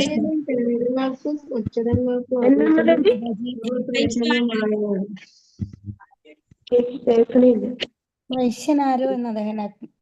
വൈശ്വാനരൻ എന്ന് പറയും. വൈശ്വാനരൻ എന്ന് പറഞ്ഞൊരു അഗ്നി. പുരുഷോത്തമൻ എന്ന് വിളിക്കാൻ കാരണം എന്തുകൊണ്ടാ ഭഗവാന്? ഇന്ദ്രിയാതീത ശരങ്ങൾക്കും അക്ഷരങ്ങൾക്കും സർവശ്രേഷ്ഠനുമായതുകൊണ്ട് പുരുഷോത്തമൻ എന്ന് വിളിക്കുന്നു. സർവശ്രേഷ്ഠനുമായതുകൊണ്ടാണ് ഭഗവാനെ പുരുഷോത്തമൻ എന്ന് വിളിക്കുന്നത് അല്ലെ? ഭഗവാനെ പുരുഷോത്തമൻ എന്ന് വിളിക്കുന്നത്. ഇതുവരെയാണ് നമ്മൾ ഇതിൽ കണ്ടത്. ഈ ക്വസ്റ്റ്യൻസ് വല്ല പരിചയം ഉണ്ടോ എല്ലാവർക്കും? എവിടെ കണ്ടിട്ടുണ്ട്?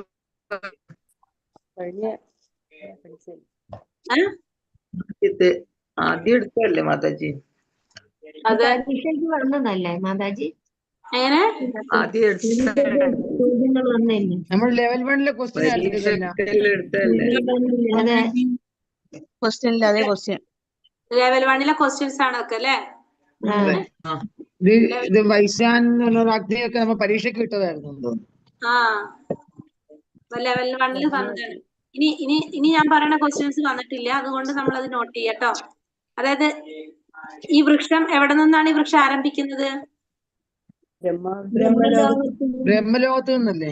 ബ്രഹ്മലോകത്ത് നിന്ന്, ബ്രഹ്മാവിന്റെ ഇരിപ്പിടത്തിൽ നിന്ന് അല്ലെങ്കിൽ ബ്രഹ്മലോകത്ത് നിന്നാണ് ഈ വൃക്ഷം ആരംഭിക്കുന്നത്.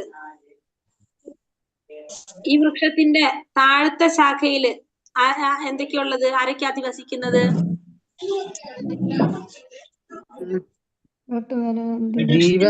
എവിടെ നിന്നാണ്? ബ്രഹ്മാവിന്റെ ഇരിപ്പിടത്തിൽ നിന്ന്. ഈ വൃക്ഷത്തിന്റെ താഴത്തെ ശാഖയിൽ അധിവസിക്കുന്നത് ആരെല്ലാമാണ്? മനുഷ്യ സമുദായത്തിന്റെ മൃഗങ്ങളും മനുഷ്യരും. ഭൗതിക പ്രകൃതിയുടെ ത്രിഗുണങ്ങളാൽ ത്രിഗുണങ്ങളല്ല, ഈ വൃക്ഷത്തിന്റെ താഴെ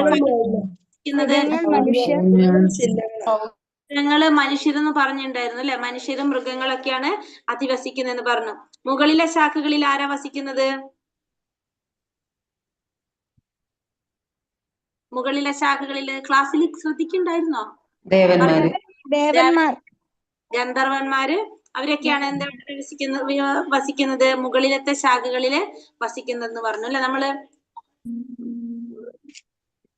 മുകളിലത്തെ ശാഖകളില് ദേവന്മാരും ഗന്ധർവന്മാരും, താഴത്തെ ശാഖകളില് മനുഷ്യരും മൃഗങ്ങളൊക്കെയാണ് പറയുന്നത് അല്ലേ?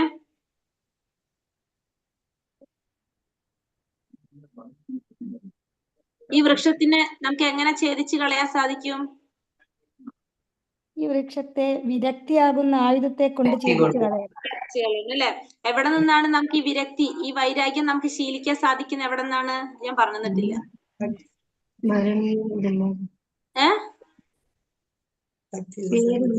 ഭഗവാനോടുള്ള ആസക്തി. ആ ശരി, അത് എങ്ങനെ നമുക്ക് സാധിക്കുന്നത്? അത് ഭഗവാനിലേക്ക് ആസക്തി ഉണ്ടാവണമെങ്കിൽ നമുക്ക് എങ്ങനെ മനസ്സിലാക്കാൻ സാധിക്കുന്നത്?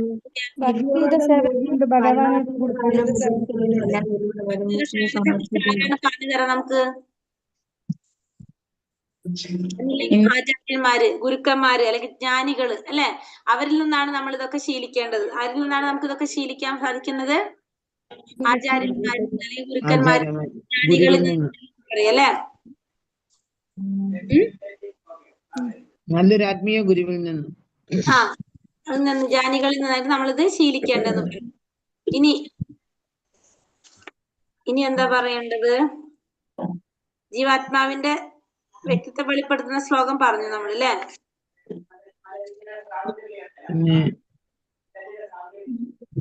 പറഞ്ഞില്ല?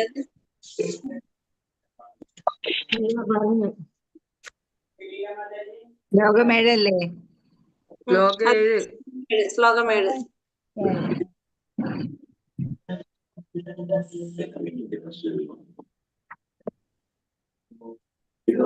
അഗ്നിയുടെ പേരൊന്ന് പറയാം മാതാജി.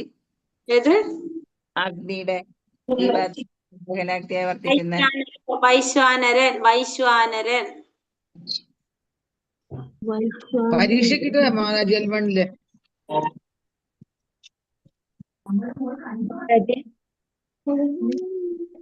മാതാജി അതിന്റെ ക്വസ്റ്റ്യൻ എന്താ മാതാജി? വൈശ്വാനർ ദഹനാഗ്നിയായി വർത്തിക്കുന്ന അഗ്നി ഏത്? വൈശ്വാനരൻ. അതിന്റെ താഴെയുള്ള ഭഗവാനെ പുരുഷോത്തമനെന്ന് ശക്തിയാണോ ഭഗവാൻ എന്ന് പറയുന്നത്? ഭഗവാൻ നമ്മുടെ ഉള്ളില് അഗ്നിയായിട്ടിരിക്കുന്നുണ്ട്. നമ്മുടെ ഉള്ളിൽ ഒരു അഗ്നിയായിട്ട് ഭഗവാൻ ഇരിക്കുന്നുണ്ട്. ആ അഗ്നിയുടെ പേരാണ് ജഡരാഗ്നി അല്ലെങ്കിൽ വൈശ്വാനരാഗ്നി എന്ന് പറയുന്നത്. ജഡരാഗ്നി അല്ലെങ്കിൽ വൈശ്വാനർ എന്ന് പറയുന്നത് ഒരു അഗ്നിയായിട്ട്, ഒരു അഗ്നി രൂപത്തില് ഭഗവാൻ നമ്മുടെ ഉള്ളിൽ ഇരിക്കുന്നുണ്ട്. ഭഗവാൻ പരമപുരുഷോത്തമ പുരുഷനായിട്ടുള്ള നമ്മുടെ ഉദരത്തില്, നമ്മുടെ ഉള്ളില് അഗ്നി രൂപത്തിൽ ഇരുന്നിട്ട് എന്താ ചെയ്യണത്? എല്ലാ തരത്തിലുള്ള ഭക്ഷണങ്ങളെയും ഭക്ഷണങ്ങൾ ദഹിച്ചില്ലെങ്കിൽ എന്താ സംഭവിക്കുക? നമ്മൾ കഴിക്കുന്ന ഭക്ഷണം, നമുക്ക് ഭക്ഷണം കഴിക്കാൻ പറ്റുമോ? ഭക്ഷണം ദഹിച്ചില്ലെങ്കിൽ എന്താ സംഭവിക്കുക? ഒരു ദിവസം രാവിലെ കഴിക്കുന്ന ഭക്ഷണം ഉച്ചയ്ക്ക് ദഹിച്ചില്ലെങ്കിൽ തന്നെ നമുക്ക് ബുദ്ധിമുട്ടല്ലേ? അപ്പൊ ഭക്ഷണം ദഹിച്ചില്ലെങ്കിൽ നമുക്ക് എന്തെങ്കിലും പറ്റുമോ? നമുക്ക് അല്ലെ? അപ്പൊ ഭഗവാൻ കാരണമാണ് നമ്മളിങ്ങനെ ആരോഗ്യത്തോടെ നിലനിൽക്കുന്നത് അല്ലെ? വൈശ്വാനരായിട്ട് അഗ്നിയായിട്ട് ഭഗവാൻ ഇരിക്കുന്നത് കൊണ്ടാണ് നമ്മൾ ഇങ്ങനെ ആരോഗ്യത്തോടിരിക്കുന്നത്. അല്ലെങ്കിൽ നമുക്ക് വല്ല ആരോഗ്യം ഉണ്ടോ? നമ്മൾ ഉണ്ടാകും ഇതൊക്കെ ചെയ്യണം. നമുക്ക് കഴിക്കാനുള്ള ഭക്ഷണങ്ങള് വസ്തുക്കൾ സൃഷ്ടിക്കണം, സസ്യങ്ങള്. അതിനുശേഷം അതിനെ വളരെ ക്ക് വേണ്ടിയിട്ട് മഴ സംഭവങ്ങളൊക്കെ ചെയ്യണം. അത് കൂടാതെ നമ്മൾ ഭക്ഷണം ഉണ്ടാക്കി കഴിച്ചു കഴിഞ്ഞാൽ അത് ദഹിപ്പിച്ചും ആര് തരണം? ഭഗവാൻ തന്നെ ചെയ്തു തരണം. ഭഗവാൻ എന്തൊക്കെ ചെയ്യണം അല്ലെ? എന്നിട്ട് നമ്മൾ ആ ഭഗവാനോട് വല്ല നന്ദി കാണിക്കുന്നുണ്ടോ? ഇല്ല. ഇല്ല അല്ലെ? ഇപ്പം കാണിക്കുന്നുണ്ട്, നാമം ചെയ്യുന്നുണ്ട്. ഭഗവാന് നന്ദിയെങ്കിലും പറയണം. ഇപ്പം കാണിക്കുന്നുണ്ട്. അപ്പൊ നമുക്ക് മനസ്സിലായില്ലേ, നമ്മള് ഭഗവാനോട് നന്ദി പറയണം. പിന്നെ നമുക്ക് അടുത്തതിൽ ഭഗവാൻ പറയുന്നുണ്ട്, ഭഗവാൻ എന്താണ്? നമുക്ക് ബുദ്ധി വൈഭവം, നമുക്ക് ബുദ്ധി തരുന്നുണ്ട്.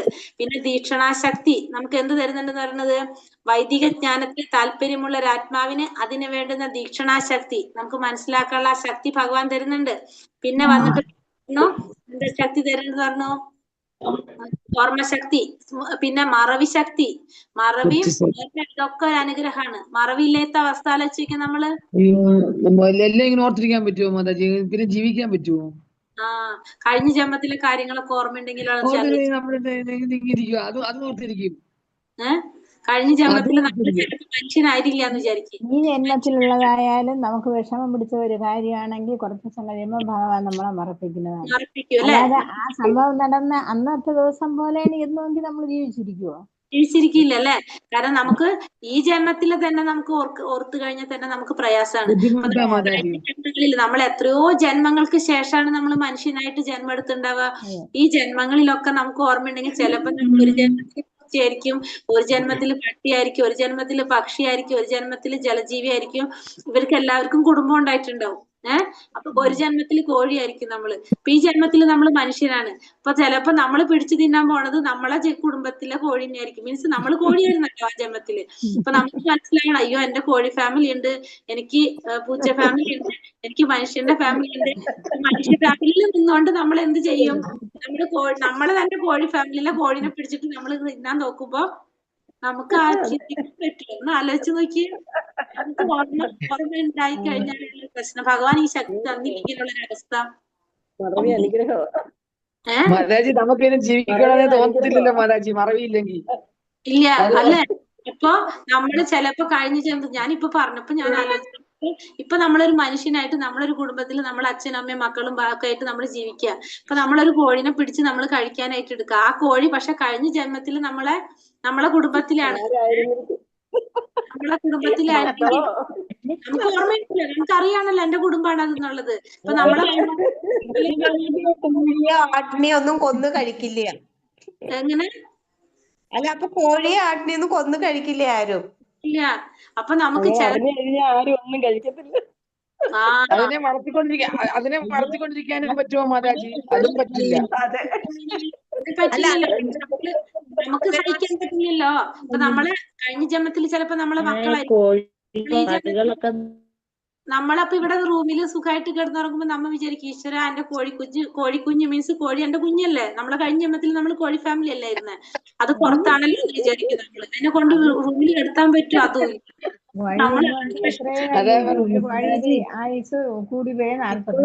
വെളുത്തുള്ളിയും സവോളയും കൂടി കഴിക്കുന്നില്ല മാതാജി. ഉള്ളിയും കൂടി കഴിക്കാൻ പേടിയാണ്. ഉള്ളി ഒന്നും കഴിക്കലില്ല അപ്പൊ. ജയ മാതാജി, ഹരേഷ്ണ ഭാരിപൂർ മാതാജി കണ്ടോ? ഉള്ളികൾ ഒക്കെ വേണ്ടാന്ന് വെച്ചു. അപ്പൊ ഭഗവാൻ സത്യത്തിൽ നമുക്ക് ഈ തന്നതൊക്കെ അനുഗ്രഹമാണ് അല്ലെ? മറവി തന്നത് നമുക്ക് അനുഗ്രഹമാണ്. ഓർമ്മ തരുന്നതും ചില കാര്യങ്ങൾ നമ്മൾ നോക്കുമ്പോ നമുക്ക് മനസ്സിലാക്കാം.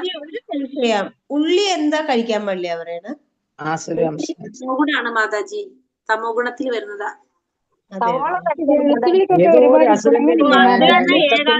ഉള്ളി എടുക്കാൻ പാടില്ല.